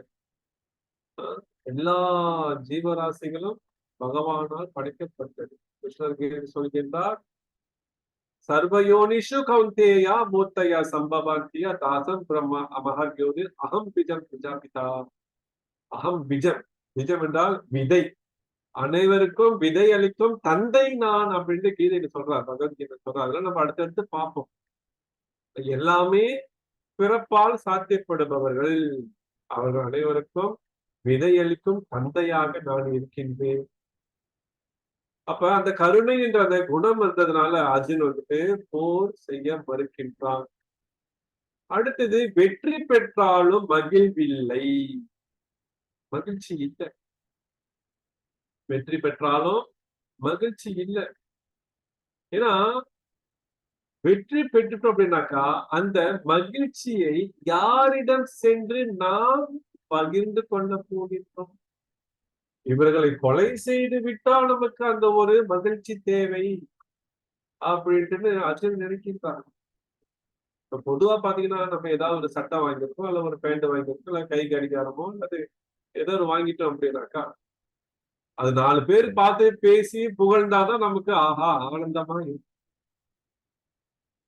பொதுவா நம்ம ஒரு ட்ரெஸ்ஸோ அல்லது பஞ்சாபி ஷர்ட்டோ ஒரு சாரியோ வாங்கி கட்டும்போது ஆஹா இந்த சாரி ரொம்ப அழகா இருக்கு, இது எங்க வாங்குனீங்க, எந்த கடையில வாங்குனீங்க, எந்த விலைக்கு வாங்குனீங்க, அழகா வேலைப்பாடு அழகா இருக்கு, எவ்வளவு விலை கொடுத்து வாங்குனீங்க, உங்களுக்காகவே தைச்ச மாதிரி இருக்கு. இந்த மாதிரி எல்லாம் பேசி புகழ்ந்தா நமக்கு ஆஹா ஆனந்தமா இருக்கு. ஆனா இங்க எல்லாத்தையும் கொண்டு போட்டு சண்டையில இது யார்கிட்ட போய் அந்த மகிழ்ச்சியை போய் நான் வந்துட்டு பகிர்ந்து கொள்ளணும், பகிர்ந்து கொள்ள முடியும் அப்படின்ட்டு அது நினைக்கிறேன். அடுத்தது பாவத்தின் விளைவுகள். இவர்களும் கொள்றது பாவம் அப்படின்னு நினைக்கிறார்.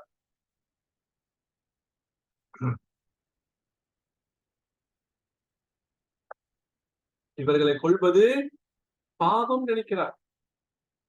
பாவமா இல்லையா? யாராவது சொல்லுங்க. 36 பேர் இருக்கீங்க, 35 பேர் இருக்கீங்க, சொல்லுங்க பார்ப்போம். ஒரு உயிரை கொள்வது பாவமா இல்லையா?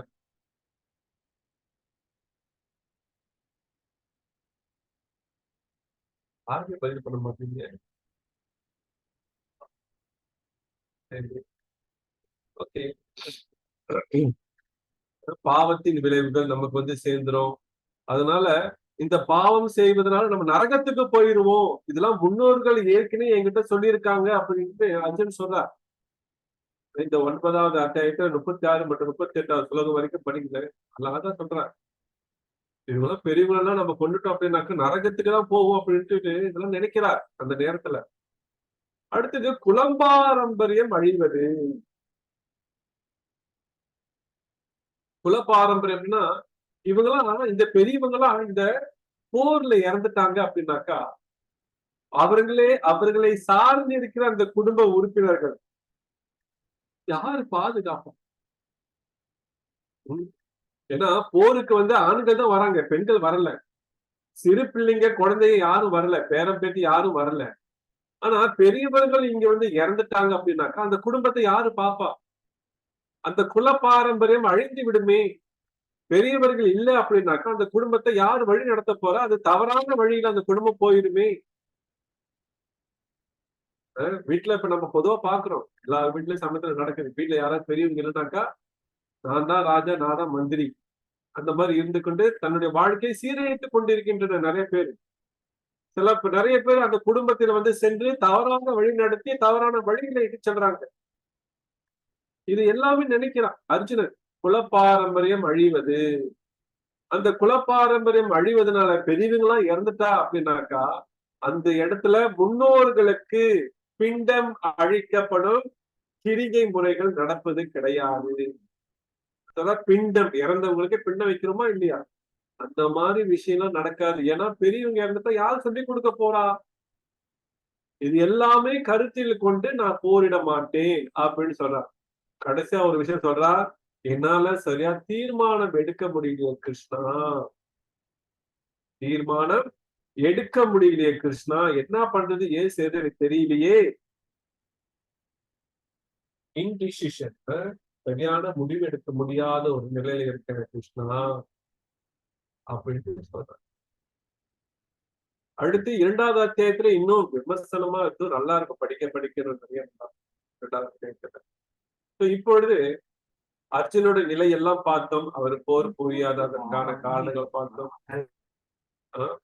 அடுத்தது பாத்தீங்கன்னா இந்த இப்பொழுது நடந்த அனைத்து பதத்திற்கும் பாத்தீங்கன்னா கேள்வி பத்தி நேரம் இருக்கு. நம்ம 2வது அத்தியாயம் செல்வதற்கு முன்னதாக யாருக்காவது ஏதாவது கேள்விகள் இருக்கா? இந்த அத்தியாயத்தை ஒட்டி நம்ம இதெல்லாம் பேசுறதை பற்றி யாருக்காவது கேள்விகள் இருக்கா?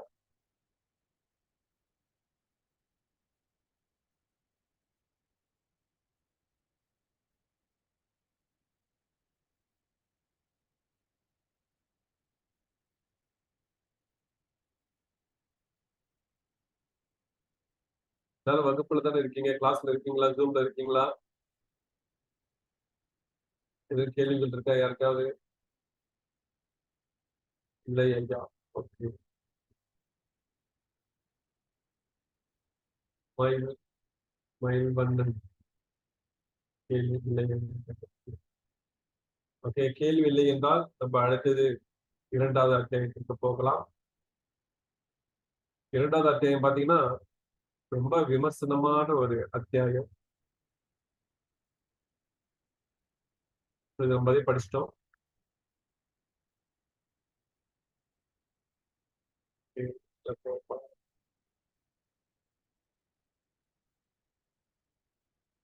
இங்க மறுபடியும் இந்த கீதா மகாத்மியை பத்தி ஆதி சங்கராச்சாரிய என்ன சொல்ல பார்க்கலாம். கீதத்யான சிலாஸ்ய பிரணாயாம பரஸ்யச்ச தெய்வ சாந்தி பாபானி பூர்வ ஜென்ம கிருதானிச்சா.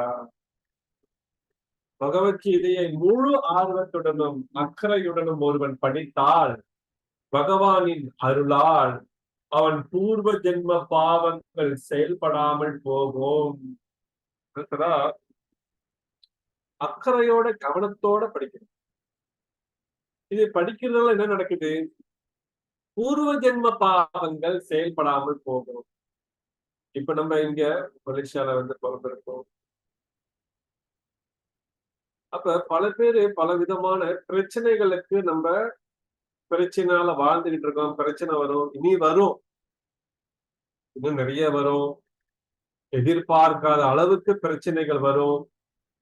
ஏன்னா நீங்களாம் குறைஞ்ச வயசுல இருக்கீங்க.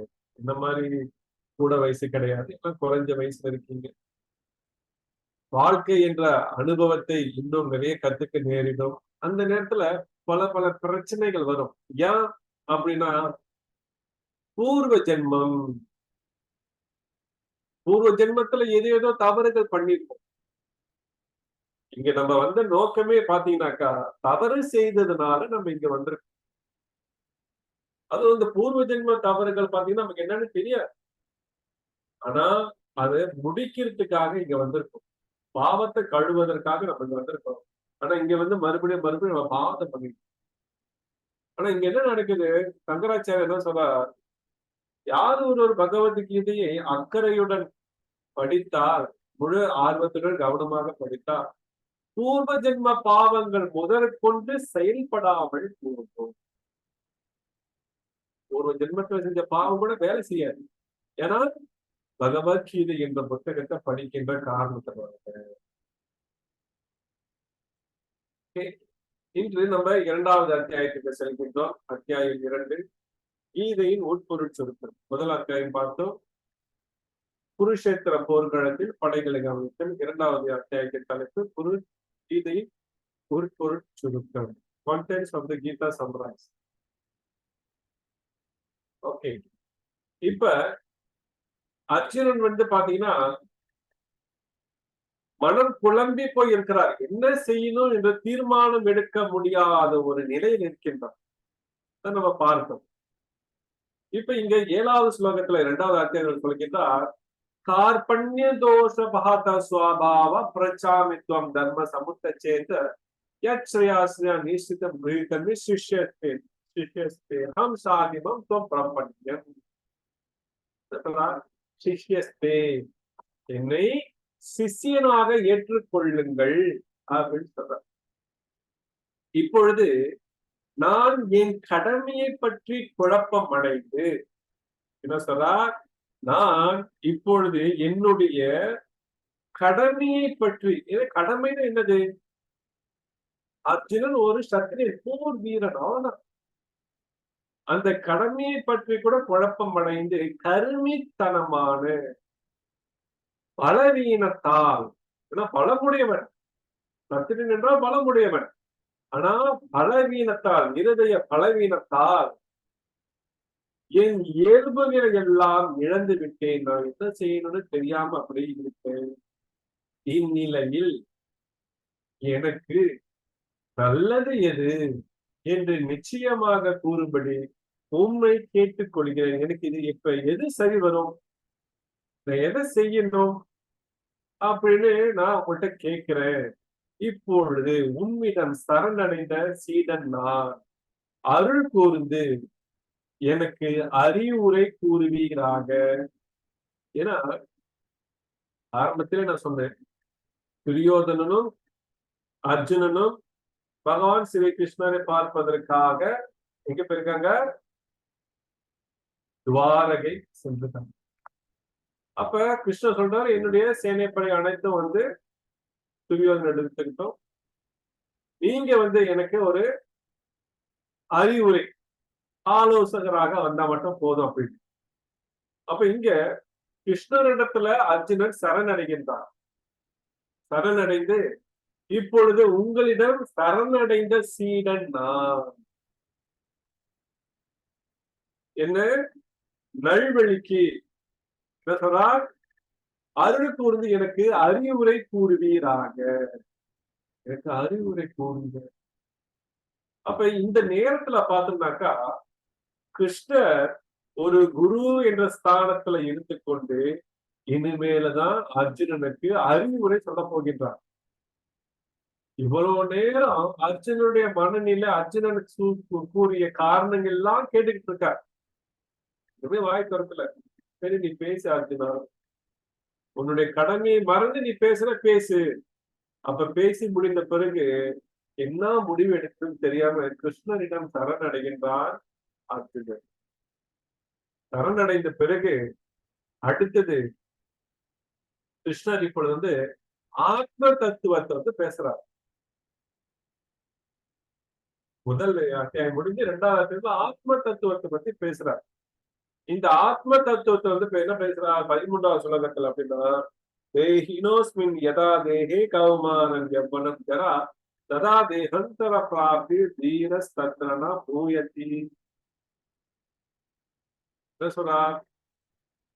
வேகத்தை உடையவனின் உடல் சிறு வயது, இளமை, முதுமை என்று கடந்து செல்வதை போல் ஆத்மா மரணத்தின் போது வேறு உடலுக்கு மாற்றம் பெறுகிறது. நிதான புத்தி உடையவர் இது போன்ற மாற்றத்தால் திகழ்த்ததில்லை. வேகத்தை உடைய இந்த உடல், எல்லாருக்கும் உடல் இருக்கா இல்லையா? இங்க யாராவது உடல் இல்லாம உட்கார்ந்துருக்கீங்களா? எல்லாருக்கும் உடல் இருக்கு. எல்லாருக்கும் ஒவ்வொரு பெயர்ல வந்து உட்கார்ந்துருப்பேன். இங்க குரூப்ல பார்த்தேன், மொத்தம் 77 பேர் ரெஜிஸ்டர் பண்ணி 77 பேர் இந்த கிளாஸ்க்கு வர்றதாக பார்த்தேன். பட் இங்க மொத்தம் 37 பேர் தான் வந்திருக்காங்க. மீதி காணும், பரவாயில்ல. அப்ப எல்லாரும் நீங்க ஒரு உடலோட உட்கார்ந்துருக்கீங்க. அப்ப இந்த உடலோட மாற்றத்தை பத்தி கிருஷ்ணர் இங்க சொல்றார். என்னது? சிறு வயது. இங்க படம் இருக்கு பாத்தீங்களா? குழந்தை, குழந்தையாக அப்படியே சிறு சிறு அப்படியே முட்டி போட்டு அப்படியே குழந்தையாக. இளைஞர் பருவம், இளைஞர் பருவம் அப்படியே முதிர்ந்து போக, அப்புறம் வயதானது, அப்புறம் மறுபடியும் மரணத்தை ஏற்று படிக்கின்றது இந்த உடல். அதான் சொல்றார், as the embodied soul continuously passes in the body from boyhood to youth to old age. சிறு வயதிலிருந்து இளைஞரிலிருந்து மறுபடியும் முதுமைக்கு மாறுகின்றது. The soul similarly passes into another body at the death. அப்ப மரணம் என்றால் என்ன அப்படின்னாக்கா, இந்த ஆத்மா வேறொரு உடலுக்கு செல்கின்றது. மரணம் ஞாபகம் வச்சுக்கோங்க. மரணம் என்றால் என்ன அப்படின்னாக்கா, இந்த உடல்ல இருக்கின்ற ஆத்மா வேறு ஒரு உடலை ஏற்கின்றது. அப்ப இந்த பகவத்கீதையில முதல் அத்தியாயம் முடிந்து 2வது அத்தியாயத்துல ஆத்ம ஞானத்தை பத்தி பேசுகின்றார். இந்த ஆத்ம ஞானத்தை நம்ம எல்லாரும் கண்டிப்பா தெரிந்து கொள்ள வேண்டும். சில பேர் சொல்லுவாங்க, அச்சோ எடுத்தான ஆத்ம ஞானத்துல ஆத்மாவை பத்தி, அது இந்த இறப்பை பத்தி பேசுறாங்களே, இது அபசகுணமாச்ச, இது ஆஸ்பிசஸ் கிடையாது, இது அமங்கலமாச்ச அப்படின்ட்டு. அப்படியே நீங்க நினைக்கிற மாதிரி இருந்துட்டாலும் ஒரு நாளைக்கு அதை நம்ம ஃபேஸ் பண்ணி தானே ஆகணும். இப்ப இங்க எத்தனை பேர் இருக்காங்க நம்ம மறுபடியும் பார்க்கிறேன். 37 பேர் இருக்காங்க என்னையும் சேர்த்து. இந்த 37 பேரும் ஒரு நாளைக்கு மரணத்தை நாம் சம்பவிக்க நேரிடும். ஆமாவா இல்லையா? இல்லைன்னு எத்தனை பேர் சொல்றீங்க? ஆமான்னு எத்தனை பேர் சொல்றீங்க? ஆமாவா இல்லையா? மரணம் எல்லாருக்கும் வருமா வராதா?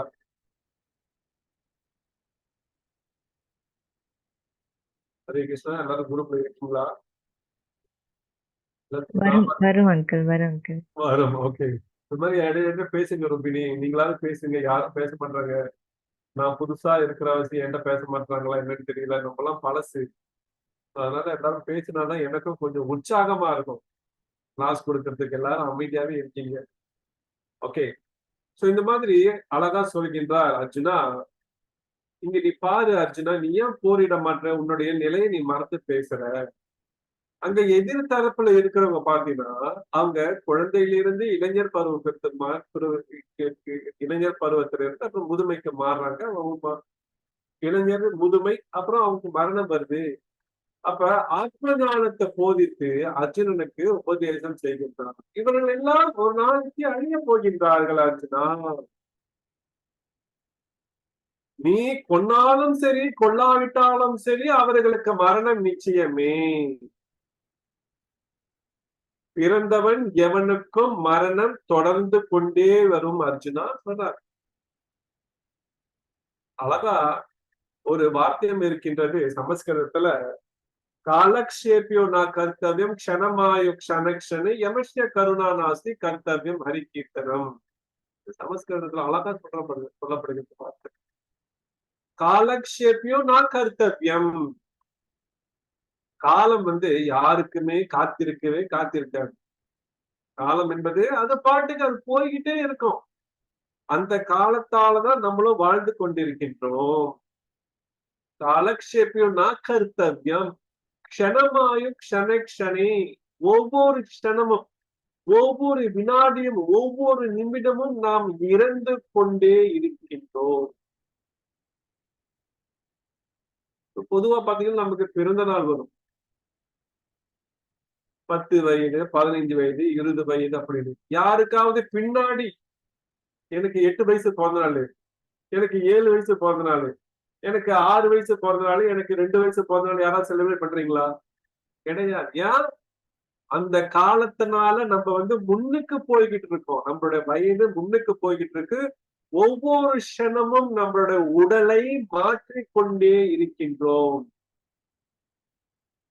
இப்ப எல்லாரும் இந்த இடத்துல பாத்தீங்கன்னா எப்படின்னா ஒரு 17, 18, 16, 15, 17, 18, 19, 20 தான் இருப்பீங்க வயசு.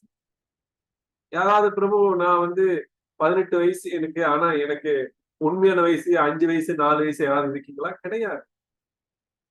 சரி, அப்படியே பாத்தீங்கன்னாக்கா, இல்ல பிரபு என்னுடைய பழைய குழந்தை உருவத்துலதான் நான் இங்க உட்காந்துருக்கேன். எனக்கு இப்ப 20 வயசு ஆயிடுச்சு, 17 வயசு ஆயிடுச்சு. எங்க அம்மாவோட அதுக்கு கருவறையில எப்படி இருந்தனோ அதே வயசுலதான் நான் இங்க உட்காந்துருக்கேன் அப்படின்னு யாராவது கை தூக்கி சொல்றீங்களா? அதுவும் கிடையாது. ஏன்னா நம்மளுடைய அந்த 5 வயது உடலை நாம் இழந்து விட்டோம். 8 வயது உடலை நாம் இழந்து விட்டோம். 10 வயது உடலை நாம் இழந்து விட்டோம். 15 வயது உடலையும் இழந்து விட்டோம். அப்புறம் ஒவ்வொரு க்ஷணமும் நாம் இந்த உடலை இழந்து கொண்டு அடுத்து இளமை பருவத்திற்கு நம்ம முன்னோடி போய் கொண்டிருக்கின்றோம். க்ஷணமாயும் க்ஷணக்ஷணே யமஸ்ய கருணா நாஸ்தி கர்த்தவியம் ஹரிகீர்த்தனம். என்ன சொல்லப்படுகின்றது? யமஸ்ய கருணா நாஸ்தி. யமராஜர் நம்ம கிட்ட கருணையே கிடையாதான். இந்த டாபிக் ரொம்ப ஹெவியா இருக்குன்னு பாக்காதீங்க. It's reality. இது உண்மை. அதை நம்ம புரிஞ்சுக்கணும். யமஸ்ய கருணா நாஸ்தி. யமராஜர் நம்ம கிட்ட சிறிதளவு கூட கருணையே கிடையாதான். ஏன்னா அந்த மாதிரி வாழ்ந்துகிட்டு இருக்கோம். தர்மம்னு என்னன்னு தெரியாது போய்கிட்டு இருக்கோம். பல வகையான கெட்ட வழி நடத்தி தவறாக போய்கிட்டு இருக்கோம். மது, மாது, சூது, புலால் என்ற விஷயத்துல அடிமையாகிட்டு இருக்கோம். அப்படி இருக்கும்போது யமராஜர் எப்படி நம்மளோட கருணையா இருப்பாரு? யமராஜர் யமஸ்ய கருணா நாஸ்தி கர்த்தவியம் ஹரிகீர்த்தனம். இந்த மாதிரி எல்லாம் நடக்க கூடாதுனாக்கா, தமிழ்ல ரோட்டு வார்த்தையில பள்ளிவாசல் எல்லாம் எழுதிருப்பாங்க, செம்பாயாங்களா அண்டா செபுலம் அண்டா டி செம்பாயான். அதான் சொல்றாங்க, யமஸ்ய கருணாசி கர்த்தவியம் ஹரிகீர்த்தனம். இதெல்லாம் நடக்க கூடாது. நான் யமராஜர் பார்க்க விரும்பல, யமனுடைய தூதர்களை பார்க்க நான் விரும்பல. அவங்க ரொம்ப கொடூரமா இருப்பாங்க, கோரமா இருப்பாங்க. யாராவது யமனை பார்த்திருக்கீங்களா? பார்த்திருக்க வாய்ப்பு இல்லை. பார்த்திருந்தா நம்ம உயிரோட இருக்க மாட்டேங்குது. அதெல்லாம் நான் பார்க்க விரும்புறேனாக்கா ஹரியோட கீர்த்தனம் அவன் நாமத்தை சொல்லி நம்ம இங்க இருந்து வைகுண்டத்திற்கு செல்ல வேண்டும். இங்க அழகாக சொல்லிட்டார். அடுத்த ஸ்லோகத்தை சொல்கின்றார். என்ன சொல்றார்? வாசாம்சி ரஞ்சிதா பாலமுரளி. ஆமாம் சொல்றாங்க. Okay, thank you very much. So இங்க அழகா சொல்றாரு 22வது ஸ்லோகம். இதுக்குதான் நம்ம பகவத்கீதை படிக்கணும். ஏன்னா நமக்கு தெரியாத விஷயங்கள் அப்படியே கடல் அளவு பறந்து கிடக்குது. இந்த பகவத்கீதை நம்ம தெரிஞ்சுக்க வேண்டிய விஷயம். மதிய சொன்ன மாதிரி 5 விஷயங்கள் முக்கியமானது. ஆத்ம தத்துவம், ஆத்மா பத்தி நம்ம பேச வரோம். அதே சமயத்துல இதெல்லாம் பரமாத்மா அப்படின்னு ஒரு விஷயம் இருக்கு, அதையும் நம்ம தெரிஞ்சுக்க போறோம். அப்ப 22வது ஸ்லோகத்துல அழகா சொல்கின்றார். வாசாம்சி சின்னானி யதா விஹாய நவானி கிருணாதி நரோபராணி ததா சரீராணி விஹாய ஜிர்னானி அந்யானி சம்யாதி நவானி தேஹி.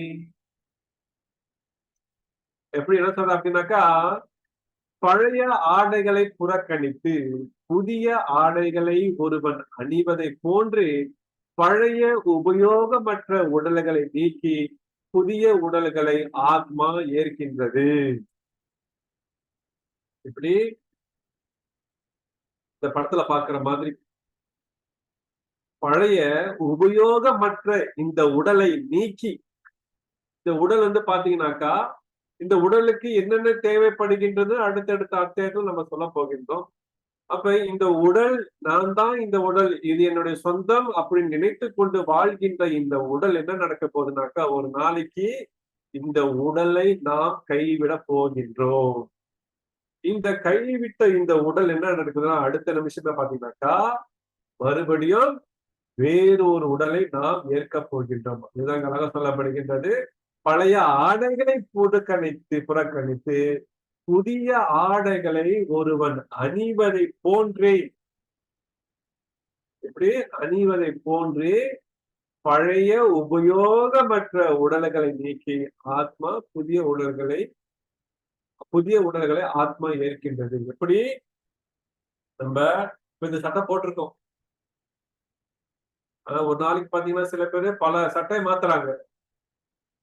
காலையில எழுந்திருக்கிறப்ப ஒரு சட்டையோட இருப்பாங்க, நைட்டியோட இருப்பாங்க. அப்புறம் குளிச்சுட்டு வந்துட்ட பிறகு அழகா ட்ரெஸ் எல்லாம் பண்ணிட்டு ஒரு ட்ரெஸ்ல இருப்பாங்க. அதுக்கப்புறம் வேலைக்கு போகல பாத்தீங்கன்னா ஒரு ட்ரெஸ்ல அழகா டீ டாப்பா அழகா போட்டு சுத்தமா வேலைக்கு போவாங்க. வேலைக்கு போயிட்டு வந்த பிறகு குளிச்சுட்ட பிறகு ஒரு ட்ரெஸ்ல இருப்பாங்க. குளிச்சுட்ட பிறகு ஸ்பாட்ஸ்க்கு போகணும்னு சொல்லிட்டு அது ஒரு ட்ரெஸ்ல இருப்பாங்க. அப்ப ட்ரெஸ் எல்லாம் அது போய் ஸ்பாட்ஸ்க்கு எல்லாம் போயிட்டு வந்துட்ட பிறகு மறுபடியும் குளிச்சுட்டு நைட்டி ட்ரெஸ் எல்லாம் போட்டுட்டு அழகா உறங்க வந்துட்டு போவாங்க. இந்த மாதிரி உடலை இந்த உடலுக்கு தேவையான ஆடைகளை அன்றாடம் பல முறை நம்ம மாற்றுகின்றோம். அதனால யாராவது வேதனை பண்ணுமா? கிடையாது. அல்லது தீபாவளி அல்லது பொங்கல் அல்லது ஏதாவது திருவிழா வரும்போது அழகான ஆடைகளை உடுத்தி கொண்டு அழகாக ஆலயத்திற்கு செல்கின்றோம். அதனால யாராவது வேதனை பண்றோமா, துன்பப்படுறோமா? எதுவுமே கிடையாது. எல்லாரும் ஆனந்தம் அடையும். ட்ரெஸ், புது ட்ரெஸ் எனக்கு கிடைச்சிருச்சு. வீட்டுல அப்பா அம்மா ட்ரெஸ் வாங்கி கொடுத்தா ஆஹா ரொம்ப தேங்க்யூ வெரி மச் அப்படின்னு சொல்லிட்டு புது ட்ரெஸ் எல்லாம் வாங்கி மாட்டிக்கிறோம். அதே போலதான் இந்த ஆத்மா மரணத்தின் போது வேறொரு புதிய உடல்களை ஏற்கின்றது. அதுதான் சொன்ன மரணம் என்பது என்னன்னாக்கா அடுத்த உடலுக்கு நாம் செல்வது, தயாராகி அடுத்த உடலுக்கு நாம் செல்வது. அப்ப அர்ஜுனன் சொல்றாரு, அர்ஜுனா இதெல்லாம் இருக்காதுன்னா அவங்க இன்னைக்கு இருக்கிறாங்க, அவங்களுக்கு மரணம் என்ற ஒரு விஷயம் வரப்போகுது. மரணம் வந்த பிறகு அவர்களுடைய கர்ம வினைகளுக்கு ஏற்றார் போல் அவர்களுக்கு அடுத்தது வேறு ஒரு உடல் கிடைக்க போகின்றது அர்ஜுனா அப்படின்னு சொல்றார். பாகவத புராணம் அழகா சொல்லப்படுகின்றது. கர்மனா தெய்வ நேத்ரேன ஜந்தோ தேகோ பாபத்தைய ஸ்திராப்ராவிஸ்தமுதரம் பும்சோ ரேத்ன கணஸ்ய. கர்மனா தெய்வ நேத்ரேனா, கர்மன் என்றால் அவர்கள் செய்கின்ற கர்ம வினைகளுக்கு ஏற்றாற் போல் அவர்கள் ஒரு தாயின் கருவில் பிறப்பு எடுக்க போகின்றார்கள். அப்ப தாயின் கருவு அப்படிப்பட்ட மனிதன் மட்டும் கிடையாது.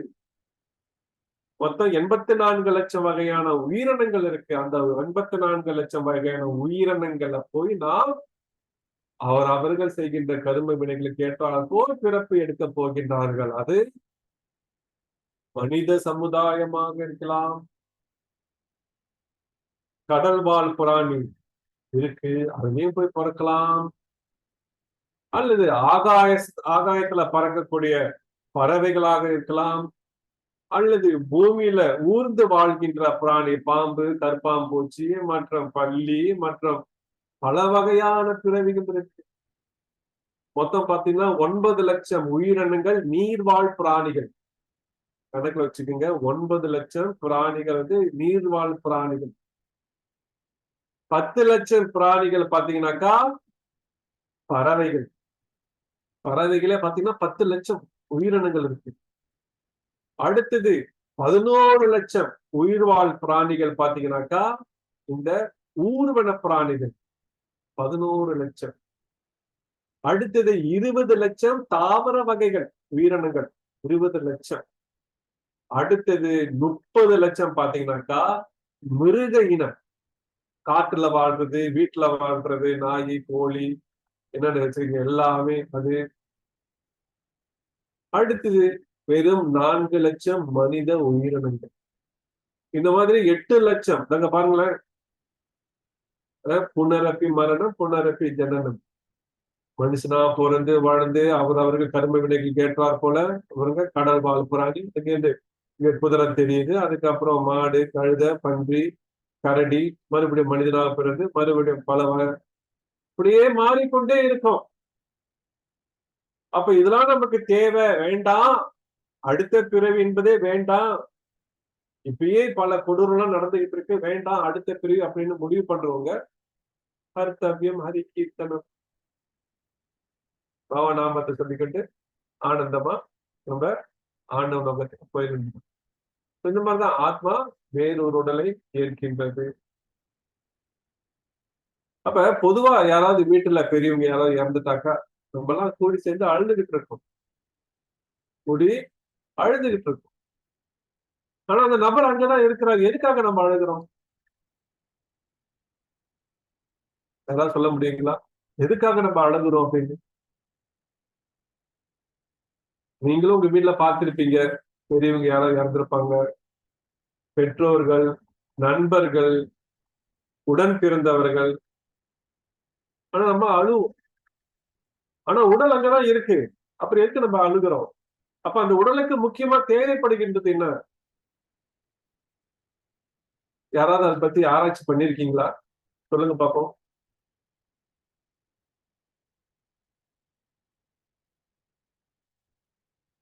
உயிர்.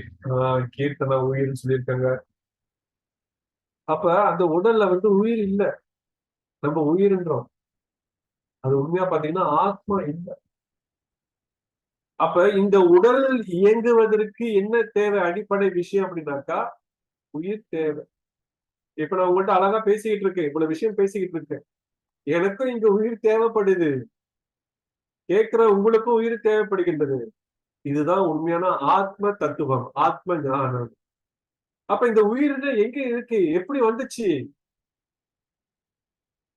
இந்த உயிர் பல கோடி வருடமாக அப்படியே சுத்திக்கிட்டே இருக்கு, பல பல உடல்களை எடுத்து அப்படியே வந்துகிட்டு இருக்கு. இது பகவத்கீதை நம்ம பார்ப்போம்.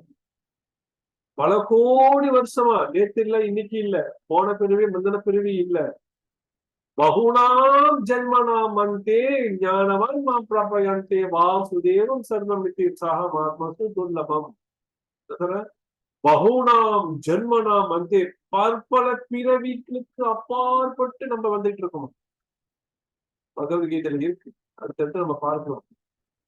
இந்த மாதிரி பற்பல பிறவிகளுக்கு அடுத்து நமக்கு ஒரு விஷயம் இப்ப தெரியுது, என்னது? பகவத்கீதை. இதன் மூலியமா நம்ம யாரு, நமக்கும் கடவுளுக்குள்ள உறவு என்னது, நம்ம ஏன் இங்க வந்து கஷ்டப்பட்டுட்டு இருக்கோம், ஏன் அல்லல் பட்டு இருக்கோம், ஏன் துன்பப்பட்டுக்கிட்டு இருக்கோம், நமக்கும் கடவுளுக்குள்ள அந்த உறுதி எப்படி விட்டு போச்சு, இதெல்லாம் என்கொயர் பண்றதுதான் மனிதனுடைய வேலை. ஆனா நம்ம என்ன பண்ணிட்டோம், வந்த வேலைய வேற, சொந்த வேலையை பார்த்துக்கிட்டு இப்படியே மறுபடியும் புனரப்பி மரணம், புனரப்பி ஜனனம் மாறிக்கொண்டு அடுத்தடுத்த பிறவிக்கு நம்ம இப்பயே தயார் பண்ணிக்கிட்டு போயிட்டு இருக்கோம். அப்ப இங்க அழகாக சொல்லப்படுகின்றது, ஆத்ம ஞானத்துல சொல்லப்படுகின்றது, ஆத்மா எந்த ஆயுதாலும் துண்டிக்கப்பட முடியாததும், நெருப்பாலும் எரிக்கப்பட முடியாததும், நீரால் நனைக்கப்பட முடியாததும், வீசும் காற்றால் உலர்த்தப்பட முடியாததுமாகும். ஜீவாத்மா வெட்ட முடியாதவன், கரைக்க முடியாதவன், எரிக்கவோ உலர்த்தவோ முடியாதவன், அவன் நித்தியமானவன், எங்கும் நிறைந்தவன், மாற்ற இயலாதவன், அசைக்க முடியாதவன், நித்தியமாக மாற்றமின்றி இருப்பவன், சிந்தனைக்கு அப்பாற்பட்டவன், மேலும் மாற்ற முடியாதவன் என்று கூறப்படுகிறது. இதனை நன்கறிந்து நீ உடலுக்காக வருத்தப்படக்கூடாது. அழகா சொல்றார். ஆத்ம ஞானம், இதுதான் உண்மையான ஆத்ம ஞானம். என்னது? ஆத்மாவை எந்த ஆயுத்தாலும் துண்டிக்கப்பட முடியாது, நெருப்பால் எரிக்கப்பட முடியாது. சில பேர் சொல்லுவாங்க, யாராவது இறந்துட்டாங்க அப்படின்னாக்கா எல்லாமே முடிஞ்சிருச்சுப்பா. அது பொதுவா யாரு இந்த மாதிரி சொல்லுவா அப்படின்னாக்கா, இந்த காதலன் காதலி, குடும்பத்துல பிரச்சனை, நண்பர்களிடத்துல பிரச்சனை, பல பிரச்சனை, பண பிரச்சனை, வட்டி பிரச்சனை, அப்படி இருக்கிற யாராவது இந்த மாதிரி தற்கொலை பண்ணிக்கிட்டாங்க அப்படின்னாக்கா சொல்லுவாங்க, ஓ அவன் பிரச்சனை எல்லாமே முடிஞ்சிருச்சு, அவங்க 2 பேரும் மேலோகத்துல போய் ஒண்ணு சேர்ந்துட்டாங்க, அவங்க மேலோகத்துல அவங்க குடும்பத்தோட போய் சேர்ந்துட்டாங்க. ஆஹா, எவ்வளவு வேலையில பேசுனாங்களே. சோ இந்த மாதிரி மனக்கற்பனையினால பல வகையான ஆத்மாத்தை பத்தி அவர்களா கற்பனை பண்ணுவாங்க.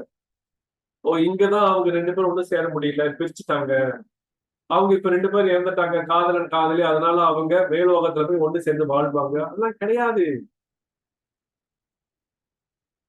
அப்ப இங்க பாருங்க, ஒருத்தர் போடி அவர்கள் உடல் எரிக்கப்பட்டுச்சுன்னா ஆத்மாவும் எரிஞ்சு போயிடுது அப்படின்னு சில பேர் கருதுறாங்க. அதுவும் கிடையாது.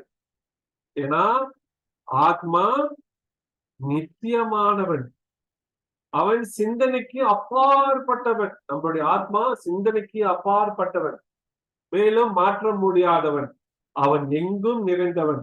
அவன் எரிக்கவோ, காற்றால் உலர்த்தவோ, அல்லது நெருப்பால் எரிக்கவோ, அல்லது நீரால் நினைக்கவோ எதனாலையும் முடியவே முடியும். ஓகே, இப்ப உங்கள்கிட்ட ஒரு கேள்வி. எல்லாரிடத்திலும் ஆத்மா இருக்கா இல்லையா? கண்டிப்பா இருக்கும். ஆத்மாவுடைய சைஸ் எப்படி இருக்கும்? யாராவது பார்த்திருக்கீங்களா? ஆத்மாவுடைய சைஸ், நம்மளுடைய இருதயத்துல ஆத்மா இருக்குன்னு சொல்றோமா இல்லையா? ஓகே, நம்மளுடைய இருதயத்துல ஆத்மா இருக்குன்னு சொன்னாக்கா, ஒருவருக்கு இருதய அறுவை சிகிச்சை மாற்று அறுவை சிகிச்சை நடக்குது. ஒருவருக்கு இருதய மாற்று அறுவை சிகிச்சை நடக்குது. அப்ப இந்த ஒருவருடைய ஆத்மா அந்த இருதயத்தில் இருந்துச்சுன்னு சொன்னாக்கா, அந்த இருதயம் வேறொரு உடலுக்கு மாற்றம் போகும்போது அந்த நபர் வேறொரு நபராக இருந்தவர் மாறி விடுவாரா? அப்ப ஆத்மா எங்க இருக்கு? இருதயத்துல இருக்கின்றோமோ எங்க இருக்கு ஆத்மா? இதெல்லாம் நீங்க படிச்சீங்கன்னாக்கா பகவத்கீதையில உங்களுக்கு தெல்ல தெளிவாக புரிய வரும். ஆத்ம ஞானம். இப்ப ஆத்மாவோட சைஸ் எப்படி இருக்குன்னாக்கா, இங்க பாருங்க,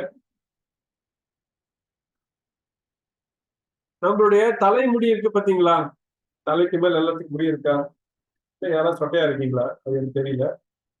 ஏன்னா யாருமே ஸ்கிரீன் திறக்கல, வீடியோ திறக்கல. சோ நம்ம தலைமுடி எடுத்துக்கீங்களேன், அந்த தலைமுடியை 10,000 தடவை வெட்டணும். அந்த 10,000 தடவை வெட்டிட்டு மறுபடியும் அந்த தலைமுடி 10,000 தடவை வெட்டுங்களேன். அதுதான் ஆத்மாவுடைய சைஸா.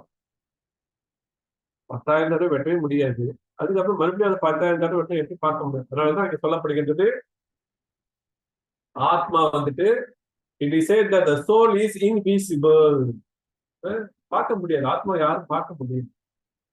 இப்ப அடுத்தது அர்ஜுனா கிட்ட கிருஷ்ணா சொல்றா, கர்மண்யே வாதிகாரஸ்தே மா பலே கதாசன மா கர்ம பலே ஹேத்து போர் மாதோ சங்கோ ஸ்தாவ கர்மணி. என்ன சொல்றா? உனக்கு விதிக்கப்பட்ட கடமையை செய்ய மட்டுமே உனக்கு அதிகாரம் உண்டு. அதுதான். ஆனால் செயல்களின் பலன்களில் உனக்கு அதிகாரம் இல்லை. உனது செயல்களின் விளைவுக்காக உன்னையே காரணமாக ஒருபோதும் பற்றுதல் கொள்ளாதே. கிருஷ்ணன் சொல்றார், ஆத்ம ஞானத்தை சொல்லிட்டார். அவங்களாம் நீ கொள்றையோ இல்லையோ, அவங்களாம் ஒரு நாளைக்கு சாவதான் போறாங்க. ஆனா உனக்கு விதிக்கப்பட்ட கடமை இருக்கு. நீ ஒரு சத்திரியன் ஆச்சுன்னா நீ அதை முதல் தெரிஞ்சுக்கணும். அப்ப சத்திரியன் என்ற போது அதனால வருகின்ற லாப நஷ்டத்துல வேற நீ பங்கு கொள்ளக்கூடாது, அதுல உரிமை கொள்ளக்கூடாது. அதுவும் இல்லாம இவர்கள்லாம் இறந்துருவாங்களே, அது பாவமா ஆயிருமே அப்படின்ட்டு உன்னையே நீ அதுக்கு காரணமாக வச்சுக்காத அப்படின்ட்டு கிருஷ்ணர் சொல்றார். அடுத்த ஸ்லோகத்துல என்ன சொல்றாரு பார்ப்போம். ஆங்கிலத்துல இருக்கு, அதை ஷேர் பண்ற படிச்சுக்க.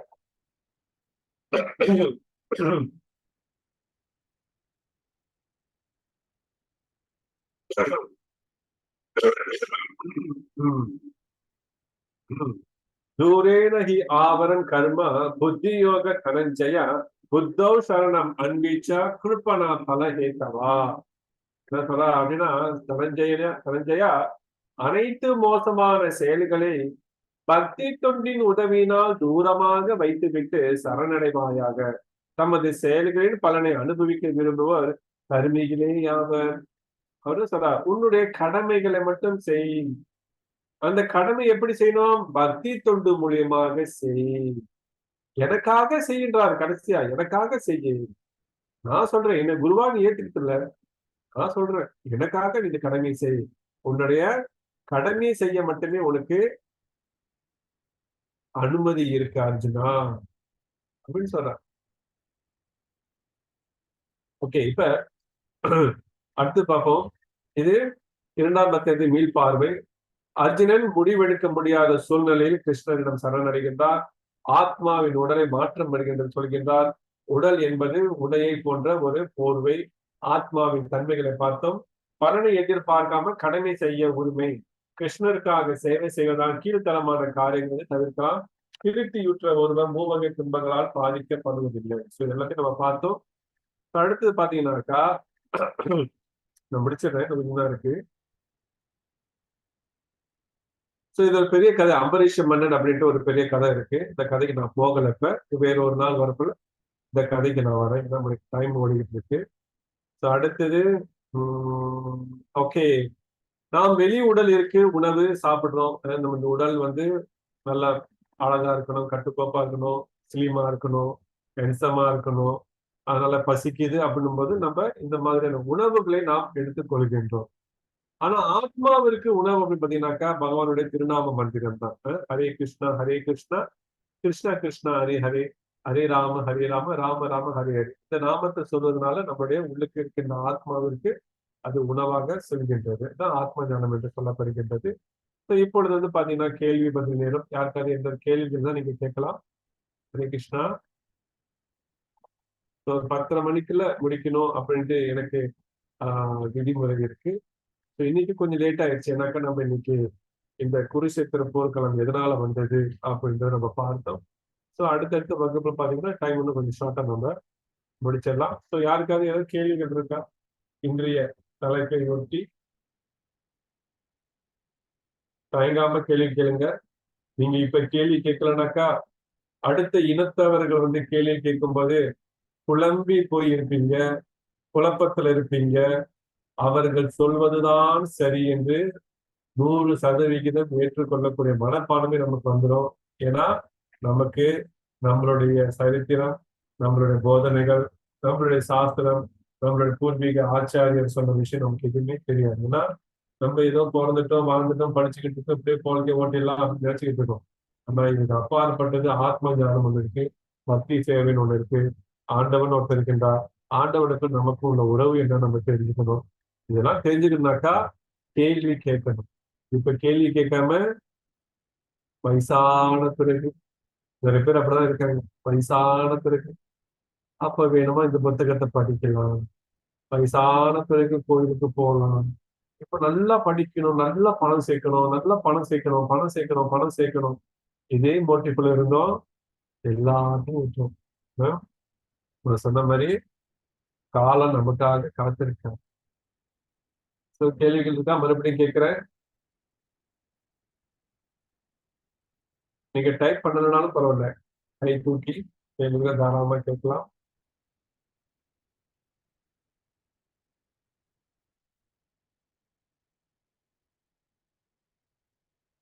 Okay.